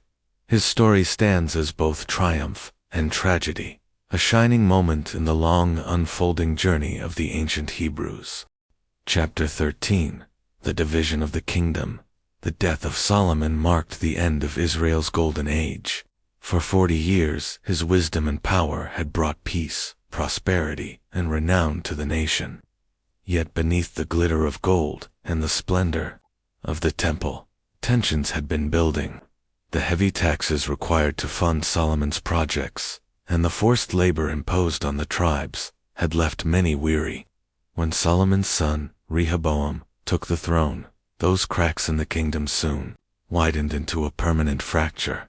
The story begins in the city of Shechem, where Rehoboam traveled to be crowned. Representatives from the tribes of Israel gathered there, led by Jeroboam, a capable leader who had once served under Solomon, but fled to Egypt during his reign. The people brought a request before the new king. "Your father made our yoke heavy. Now lighten the harsh labor and heavy taxes, and we will serve you faithfully." It was a reasonable appeal, born not of rebellion, but of hope. They longed for a king who would listen, who would ease their burdens, and restore the sense of unity that had once bound them together. Rehoboam asked for 3 days to consider their plea. During this time, he sought advice. First, he turned to the elders who had served his father. Their counsel was simple and wise. "If you serve these people today, if you speak kindly to them, they will be your servants forever." The elders understood that leadership is built on respect, not fear. But Rehoboam also sought the advice of the young men who had grown up with him, those who had never known the hardships of building Solomon's empire. Their advice was harsh and arrogant. "Tell them, my little finger is thicker than my father's waist. My father laid on you a heavy yoke. I will make it even heavier. My father scourged you with whips. I will scourge you with scorpions." In the end, Rehoboam rejected the wisdom of the elders and embraced the prideful counsel of the young men. When the people returned, hopeful for compassion, the king responded with threats and harshness. His words shattered their trust. The reaction was immediate and explosive. The 10 northern tribes, angered and betrayed, declared, "What share do we have in David? To your tents, O Israel! Look after your own house, O David." With that, they broke away and crowned Jeroboam as their king. Only the tribes of Judah and Benjamin remained loyal to Rehoboam, forming the southern kingdom of Judah. The once united kingdom of Israel was now divided. The north retained the name Israel, with its capital eventually established in Samaria. The south became known as Judah, with Jerusalem as its center. This division would shape the history of the Hebrews for centuries to come. Jeroboam, eager to secure his new kingdom, faced a difficult challenge. The temple in Jerusalem was in the south, within Rehoboam's territory. If his people continued to travel there for worship, their loyalty might return to the house of David. To prevent this, Jeroboam established alternative centers of worship in Bethel and Dan, setting up golden calves as symbols of Israel's God. His intent may have been political, but in doing so, he led the people into idolatry. Meanwhile, Rehoboam, though ruling from Jerusalem, struggled to maintain stability. The unity and glory of his father's reign had vanished. Where once Israel had been strong and respected, now it stood divided, weakened by internal strife. The division was not only political, but spiritual. The prophets of this era warned both kingdoms that their survival depended not on power or alliances, but on faithfulness to God's covenant. Time and again, leaders in both Israel and Judah strayed into idolatry, seeking the gods of neighboring nations. With each compromise, the foundation of their people grew weaker. Still, moments of hope flickered. Some kings, like Asa and Jehoshaphat in Judah, sought to return to the ways of David, tearing down idols and calling the people back to the worship of the Lord. In Israel, too, prophets such as Elijah and Elisha rose, performing miracles and confronting kings with courage. Yet the overall trajectory was downward. Division had planted seeds of vulnerability, and enemies watched eagerly for the moment to strike. The once great nation, united under Saul, David, and Solomon, was now two rival kingdoms. The dream of unity had collapsed, and the golden age was gone. What remained was a story of survival, of two nations struggling with faith, politics, and identity, often at odds with each other, yet bound by a common heritage. The division of Israel and Judah stands as a turning point in the history of the ancient Hebrews.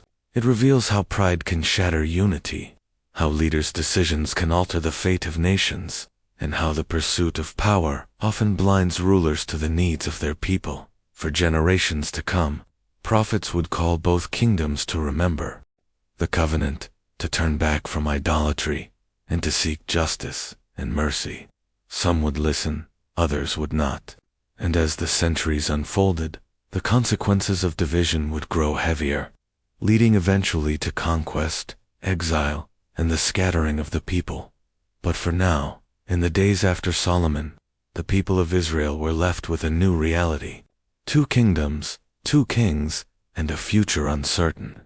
The glory of the united monarchy was a memory, and the story of survival had only just begun. Chapter 14.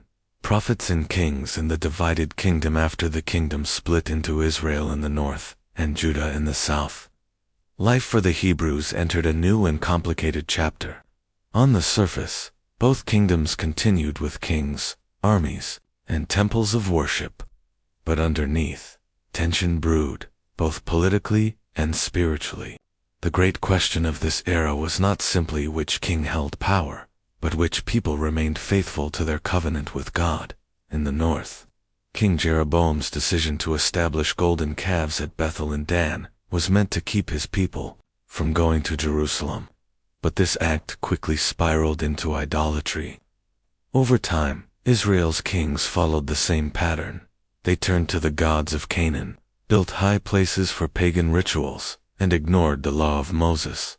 The prophets described Israel as a nation that chased after false lovers, abandoning the God who had delivered them from Egypt. In Judah, things were not much better.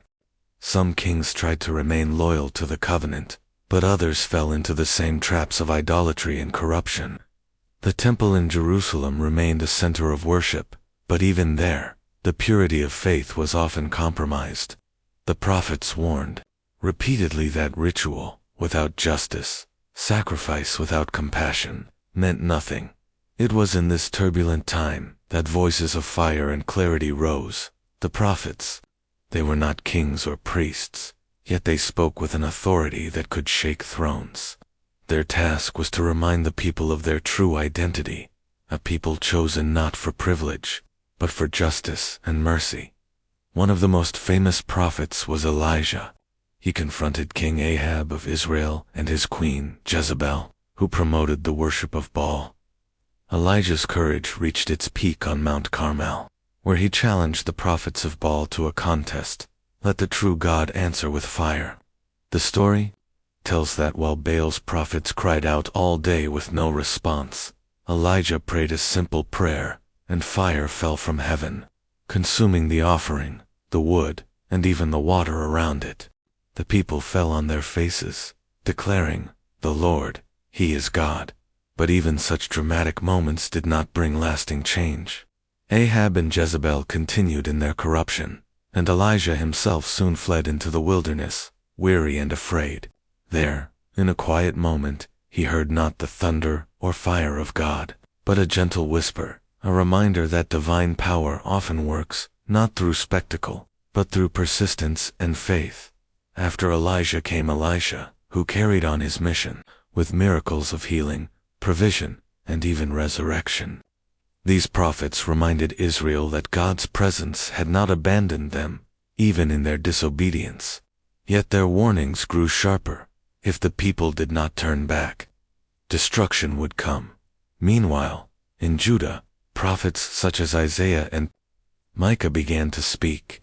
Their words reached beyond immediate politics and touched on deeper truths, that God desired justice, that the poor and oppressed must be cared for, and that empty rituals without compassion meant betrayal of the covenant. Isaiah, in particular, spoke of a future hope, a coming king who would bring peace, righteousness, and healing to the world. The tension between kings and prophets became one of the defining features of this era. Kings sought power, alliances, and glory. Prophets sought faithfulness, justice, and humility. Sometimes they clashed openly, as when Nathan rebuked David in earlier days, or when Elijah confronted Ahab. Other times, prophets suffered persecution, exile, or death for their words. Yet they remained steadfast, believing their mission came from God, not men. This age teaches us a profound lesson. Nations rise and fall, not only by their armies and wealth, but by their morality and justice. Israel and Judah both had moments of strength, but their constant drift toward idolatry and oppression weakened their foundations.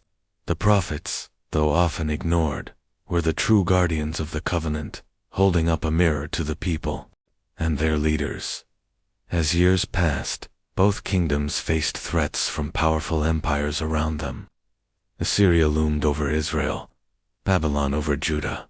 The prophets warned that these enemies would one day become instruments of judgment if the people did not return to their God.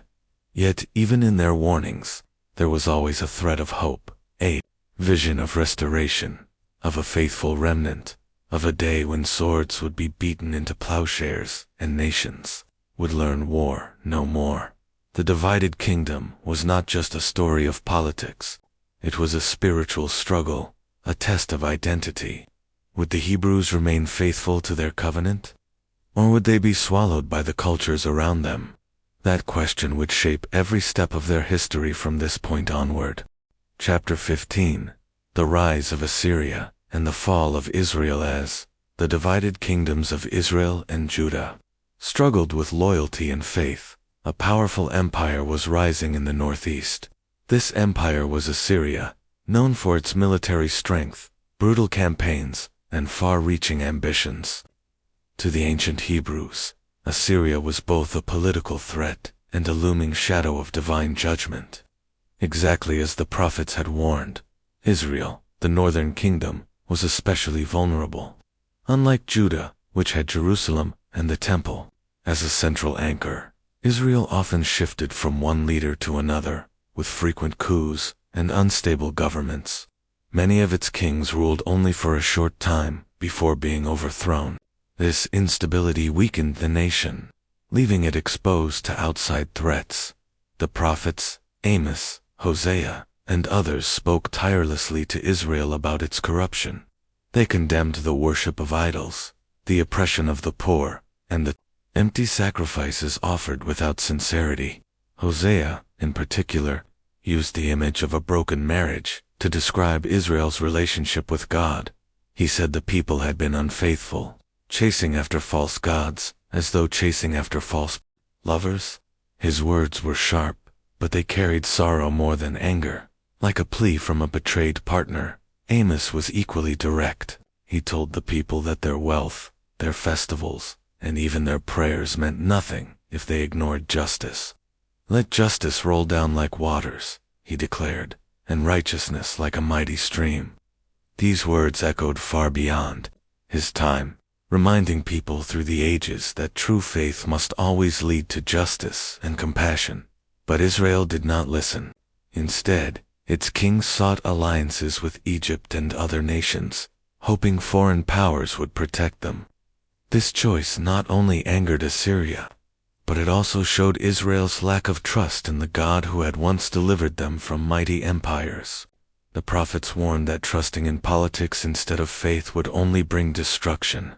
Assyria, under rulers like Tiglath-Pileser III, expanded rapidly. Their armies were fierce, their strategies cruel. They used terror as a weapon, deporting entire populations, scattering them across the empire so they could not rise again. When Assyria turned its gaze toward Israel, the small kingdom stood little chance. In 722 BCE, after years of conflict and siege, the capital of Israel, Samaria, fell to the Assyrians. The northern kingdom was destroyed, its people exiled, and scattered across foreign lands. This event became known as the disappearance of the 10 lost tribes of Israel. The once proud kingdom, blessed with prophets and history, vanished from the map. The prophets had predicted this outcome. They had warned that disobedience and idolatry would lead to downfall. Yet, even in their harshest words, they left glimmers of hope that God had not forgotten his covenant, that a remnant would remain, and that one day restoration would come. Judah, the southern kingdom, watched all of this unfold. It remained standing, but the warning was clear. The same fate could come to them if they followed the same path. Some kings of Judah tried to reform their people, restoring the temple and renewing the covenant. But others fell into the same traps of greed, idolatry, and alliances with foreign nations. The fall of Israel was more than just a political event. It was a turning point in Hebrew history. The people saw with their own eyes that ignoring justice, turning to idols, and abandoning their covenant led to ruin. The prophet's words were no longer distant threats. They had become living reality. For the Hebrews, the fall of Israel carried a lasting lesson. Nations may seem strong when their armies are powerful and their wealth is great. But without justice, humility, and faith, even the strongest kingdoms can crumble. Assyria had shown its might, but Israel's collapse revealed something deeper, that no kingdom can stand firm when it forgets the foundation on which it was built. And yet, within the tragedy, a quiet seed of hope remained. Judah still stood. Prophets still spoke, and the covenant between God and his people had not been erased, even if it was tested as never before. Chapter 16. Judah's struggle and the rise of Babylon. After the fall of Israel, the kingdom of Judah stood alone. Its people had watched their northern neighbors vanish into exile, carried away by Assyria's armies. The prophets had warned that disobedience would bring disaster, and now Judah carried the heavy knowledge that the same fate could be waiting for them. Yet hope remained, for the temple in Jerusalem still stood, and the covenant was not forgotten. Judah's history in this period was marked by alternating waves of faithfulness and failure. Some kings, like Hezekiah and Josiah, tried to bring their people back to the ways of their ancestors. Hezekiah faced the Assyrian threat directly. When the mighty armies of Assyria laid siege to Jerusalem, he prayed with desperation and trust. According to the Hebrew tradition, God answered, and the city was spared. This event gave the people of Judah courage, reminding them that their survival did not depend only on armies, but on their faith. Josiah, another king remembered with honor, found a forgotten scroll of the law during repairs to the temple. When he read it, he was struck with grief, realizing how far the people had drifted from their covenant. He tore his clothes as a sign of repentance and began reforms, cleansing the land of idols and renewing the celebration of the Passover. For a time, it seemed Judah was on the path of renewal, but not all kings were like Hezekiah or Josiah. Many gave in to the lure of power, wealth, and alliances with foreign nations. Some filled the temple with idols, others ignored the cries of the poor, and still others allowed injustice to spread unchecked. The prophets continued to speak, warning that Judah was repeating Israel's mistakes. Jeremiah, one of the most famous, pleaded with the people to return to the covenant. His words were full of sorrow, like a lament for a people walking toward destruction. He told them that external rituals meant nothing without hearts that were truly faithful. While Judah struggled within, a new empire was rising in the east. Assyria's power began to wane, and Babylon, under the leadership of Nebuchadnezzar, rose to take its place. Babylon's armies were strong, its ambitions vast. When Assyria finally collapsed, Babylon emerged as the dominant force of the Near East, and Judah soon found itself caught in the grip of this new power. At first, Judah tried to balance alliances, sometimes leaning toward Egypt for protection, other times submitting to Babylon to avoid destruction. But this strategy could not last. Babylon demanded loyalty, and when Judah rebelled, Nebuchadnezzar responded with force. Jerusalem was besieged, and many of its leading citizens were carried into exile. Even then, Judah did not learn.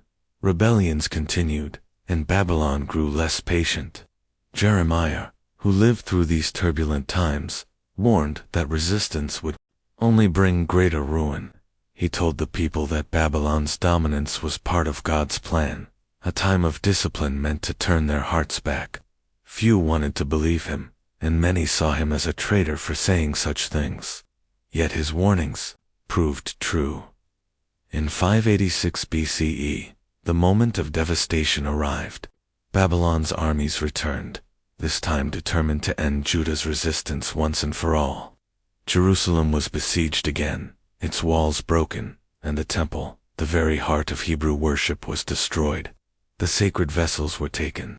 The city burned, and thousands of people carried into exile in Babylon. For the Hebrews, this was more than just a military defeat. It was a spiritual crisis. The temple, where they believed God's presence dwelled, was gone. The land promised to their ancestors was lost. The covenant seemed broken beyond repair. Yet even in the midst of ruin, the prophets spoke of hope.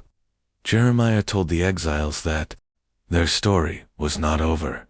He urged them to seek peace in the cities where they were carried, to live and plant and grow, even in foreign lands.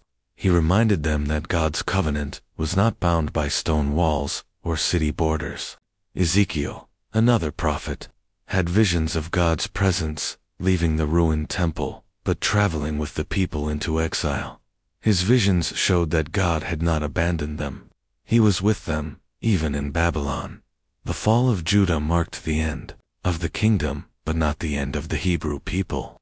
Their survival in exile, their ability to hold on to their identity, and their hope for restoration became one of the most remarkable chapters in their history. Though their city was destroyed, their faith was not extinguished. In time, this faith would reshape itself in ways that would influence generations far beyond their own. Chapter 17. Life in Exile and the Prophets of Babylon. When the people of Judah were carried away to Babylon, their hearts were heavy with grief. They had lost their homes, their freedom, and the temple that symbolized their covenant with God. The psalmists would later write of sitting by the rivers of Babylon, weeping as they remembered Zion. For a people whose entire identity was rooted in the promised land, exile seemed like the end of their story. Yet, exile became not only a time of loss but also a time of transformation. The Hebrews found themselves in a foreign land, filled with grand cities, towering ziggurats, and bustling marketplaces. Babylon was unlike anything they had ever seen. Its walls stretched wide, its gates gleamed with decoration, and its temples to foreign gods stood proudly. Surrounded by this unfamiliar world, the Hebrews faced a question that would define their future. How could they remain faithful away from the land of their ancestors? The prophets played a crucial role in guiding them. Jeremiah, even from Jerusalem, had written to the exiles, telling them to settle down, build homes, plant gardens, and seek the peace of the city where they lived. His message was clear. Though exile was painful, it was not the end. They were to wait patiently, for after 70 years, God would bring them back. This vision gave the exiles hope, a reminder that their suffering had meaning within a greater story. In Babylon itself, prophets like Ezekiel rose to speak. Ezekiel was among those carried into exile, and his visions were both strange and powerful. He saw wheels within wheels, living creatures with many faces, and a vision of God's glory leaving the destroyed temple, yet traveling with his people. His message was profound. God was not bound to a single building or city. He was with his people, even in foreign lands. Ezekiel also spoke of responsibility. He told the exiles that each person bore responsibility for their actions, that they could no longer blame only their ancestors for their troubles. This message encouraged personal reflection and renewal, reminding the people that they still had a role to play in shaping their future. During exile, Hebrew faith began to shift in important ways. Without the temple, worship became centered on the law, and the community. Gatherings to read the Torah, pray, and sing psalms became vital. These gatherings, later called synagogues, gave the exiles a way to preserve their traditions and identity. Even in a foreign land, they could keep their covenant alive. Stories of faithfulness also inspired the exiles. One such story was that of Daniel and his companions. Though taken into the Babylonian court, they refused to abandon their God. When asked to eat food offered to idols, they chose a simpler diet, trusting that God would sustain them, and he did. Later, when Daniel's friends were thrown into a fiery furnace for refusing to bow to an idol, they emerged unharmed, their faith stronger than ever. These stories were not just tales of courage.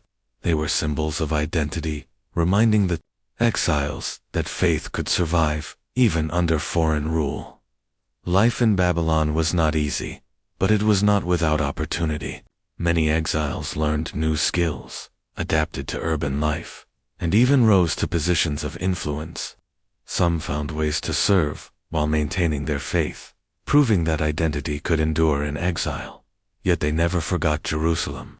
The longing for their homeland remained strong, woven into their songs, prayers, and dreams.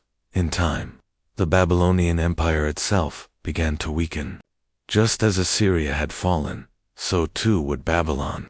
The exiles could not know it yet, but a new empire, Persia, was rising, and with it would come an unexpected turning point in their story.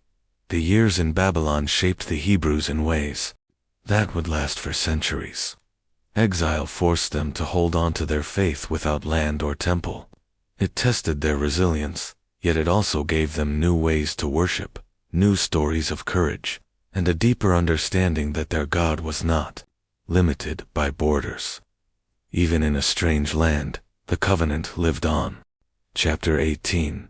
The Rise of Persia and the Return Home. As the years of exile stretched on, hope often flickered like a small flame in the hearts of the Hebrews. Many had been born in Babylon, never knowing the hills of Judah or the streets of Jerusalem.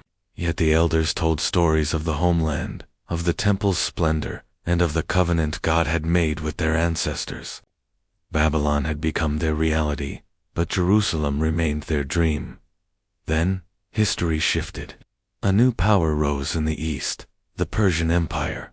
Unlike the Babylonians, who had ruled with fear and force, the Persians, under Cyrus the Great, governed with a different vision. They built an empire of many peoples and many faiths, allowing each to honor their gods and traditions. When Cyrus' armies swept through Babylon in 539 BCE, the great city fell without much resistance. For the Hebrews, this moment marked the beginning of an extraordinary change. The records tell us that Cyrus issued a decree that would alter their destiny. The exiles were free to return to their homeland. Not only were they allowed to go back, but they were also permitted to rebuild the temple in Jerusalem. For a people who had long believed their exile was punishment, this was seen as God's deliverance through a foreign king. Cyrus was even described by the prophet Isaiah as God's anointed, a title once reserved for their own kings. The return, however, was not simple. After 70 years in Babylon, not everyone wished to leave. Many had built lives in the empire, homes, businesses, families. The journey back was long and uncertain, leading to a land now in ruins. But for those who carried Jerusalem in their hearts, the chance to return was worth every hardship. The first groups that made the journey faced a devastated land. The once proud city was a shadow of itself, its walls broken and its temple reduced to rubble.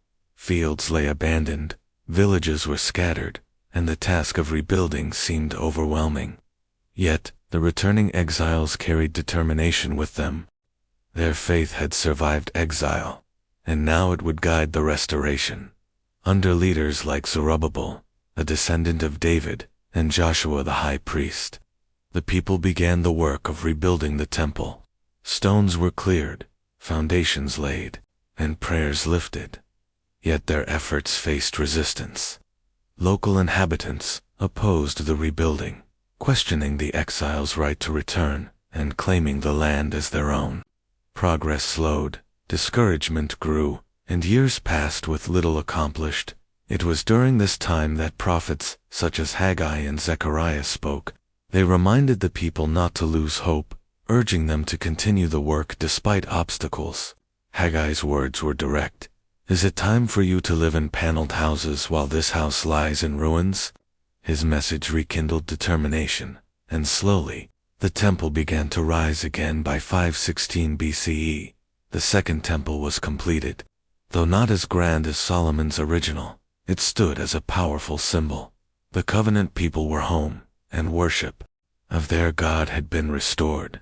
For the Hebrews, this moment marked not only the rebuilding of a building, but also the renewal of their identity as a people of faith. Yet the challenges were far from over. The returning exiles faced tensions with those who had remained in the land, as well as with neighboring groups. Questions of identity grew sharper. Who was truly part of the covenant community, and how could they remain faithful in a land surrounded by foreign influence?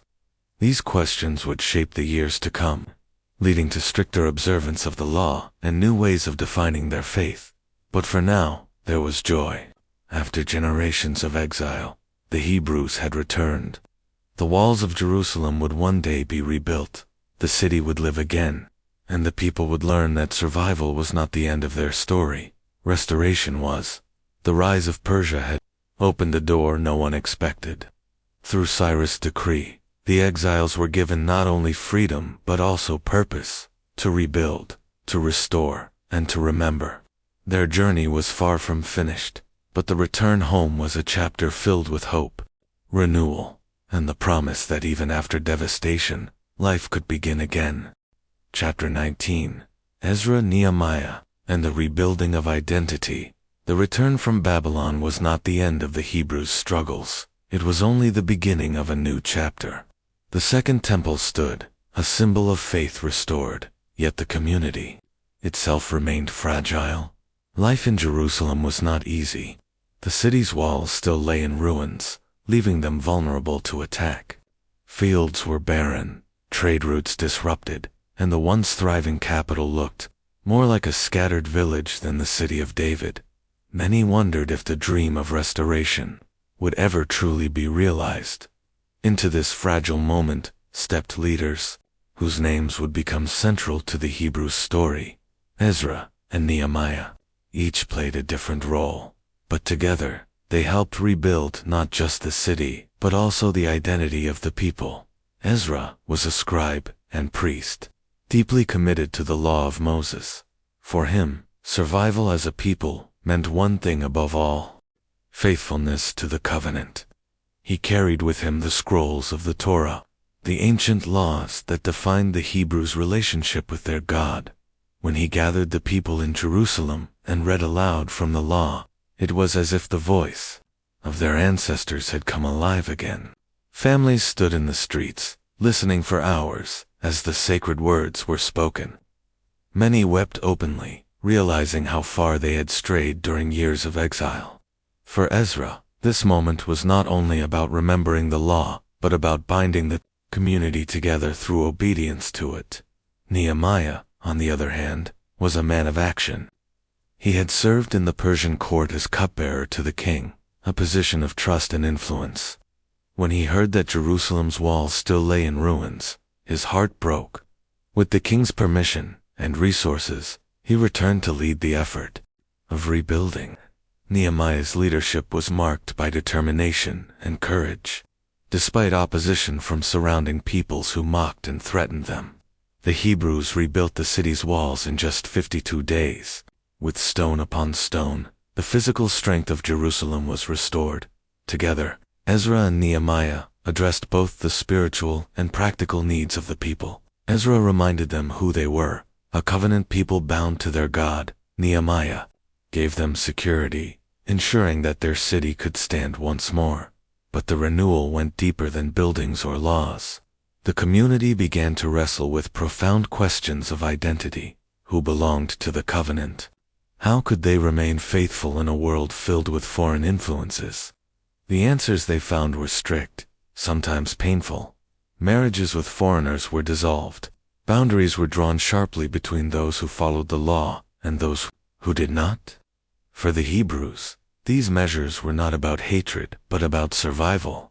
They had seen what happened when their faith was compromised, and they vowed never to repeat the mistakes that had led to exile.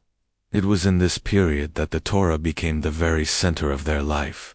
More than kings or armies, it was the law that defined them. From children learning to recite the sacred words, to elders debating their meaning, the Hebrews became a people of the book. Their survival no longer depended on political power, but on spiritual strength. This transformation marked a turning point in history.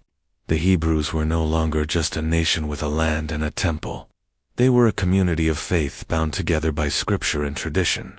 Even if the temple were destroyed again, even if they were scattered once more, the law could not be taken from them. Their identity was now portable, rooted in words, prayers, and practices that could travel anywhere. The leadership of Ezra and Nehemiah left a lasting legacy. The walls of Jerusalem stood firm, the temple echoed with prayer, and the people embraced a renewed sense of who they were. In their struggles, they had discovered that survival was not enough. To truly live, they needed to hold fast to the covenant, to their God, and to the traditions that bound them across generations. In this way, a broken people became whole again. The Hebrews had been exiles, wanderers, survivors. Now, through faith and determination, they were becoming something greater, a community that would endure, not just for a generation, but for millennia. Chapter 20. The Legacy of the Ancient Hebrews. The story of the ancient Hebrews is not just a tale of one people long ago. It is a story that still shapes the world today. Their journey, filled with faith, struggle, exile, and renewal, left behind a legacy far greater than the walls of Jerusalem or the stones of the temple.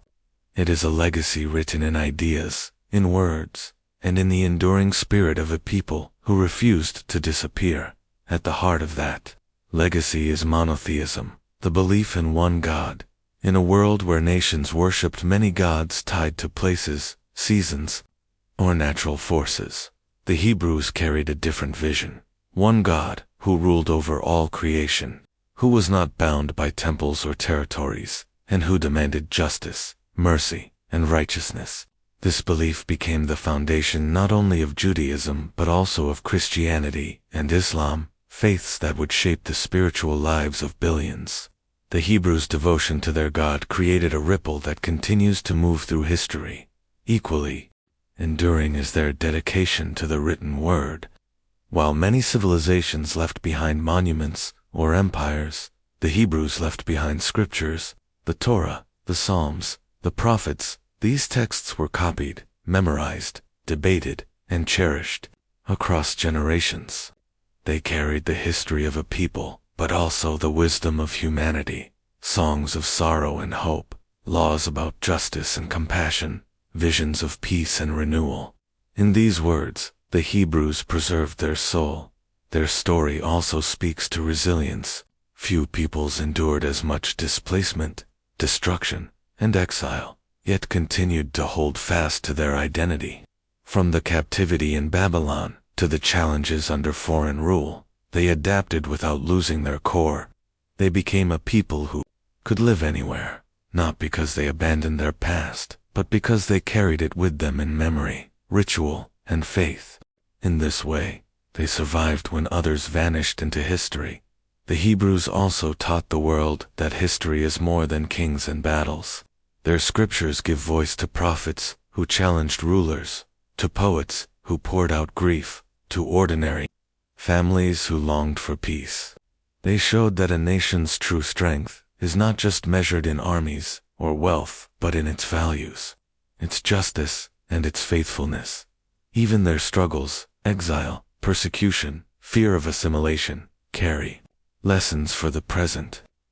They remind us how fragile identity can be, and yet how powerful it becomes when rooted in something deeper than borders or power.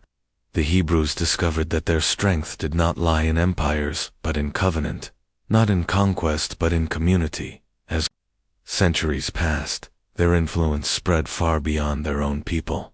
The Hebrew scriptures inspired Christian gospels. Their prayers and laws found echoes in Islamic tradition. Their vision of one God and one humanity laid the foundation for moral and spiritual ideas that continue to guide our world. But perhaps the greatest legacy of the Hebrews is hope. In every chapter of their story, from slavery in Egypt to exile in Babylon, there is always the thread of hope. Hope that God would not abandon them. Hope that justice would prevail.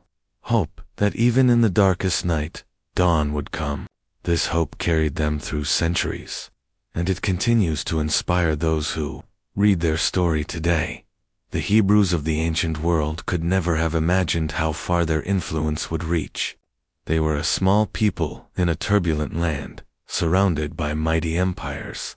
Yet their faith and their story outlasted the empires of Egypt, Assyria, Babylon, Greece, and Rome. Their words are still spoken, their prayers still sung, their vision still alive. The journey of the Hebrews teaches us that greatness is not always measured by power or wealth, but by faith, endurance, and the courage to remain true to one's identity. From Abraham's first call to follow God, to Moses' leadership in the wilderness, to Ezra and Nehemiah's rebuilding of a scattered community, the Hebrews forged a path that still guides the human spirit.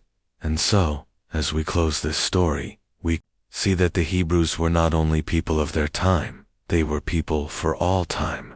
Their story of covenant, survival, and faith continues to echo, reminding us that even the smallest voice can shape the destiny of the world. And so, the story of the ancient Hebrews is not just a tale from the past. It is a reminder of how faith, resilience, and hope can shape the destiny of generations.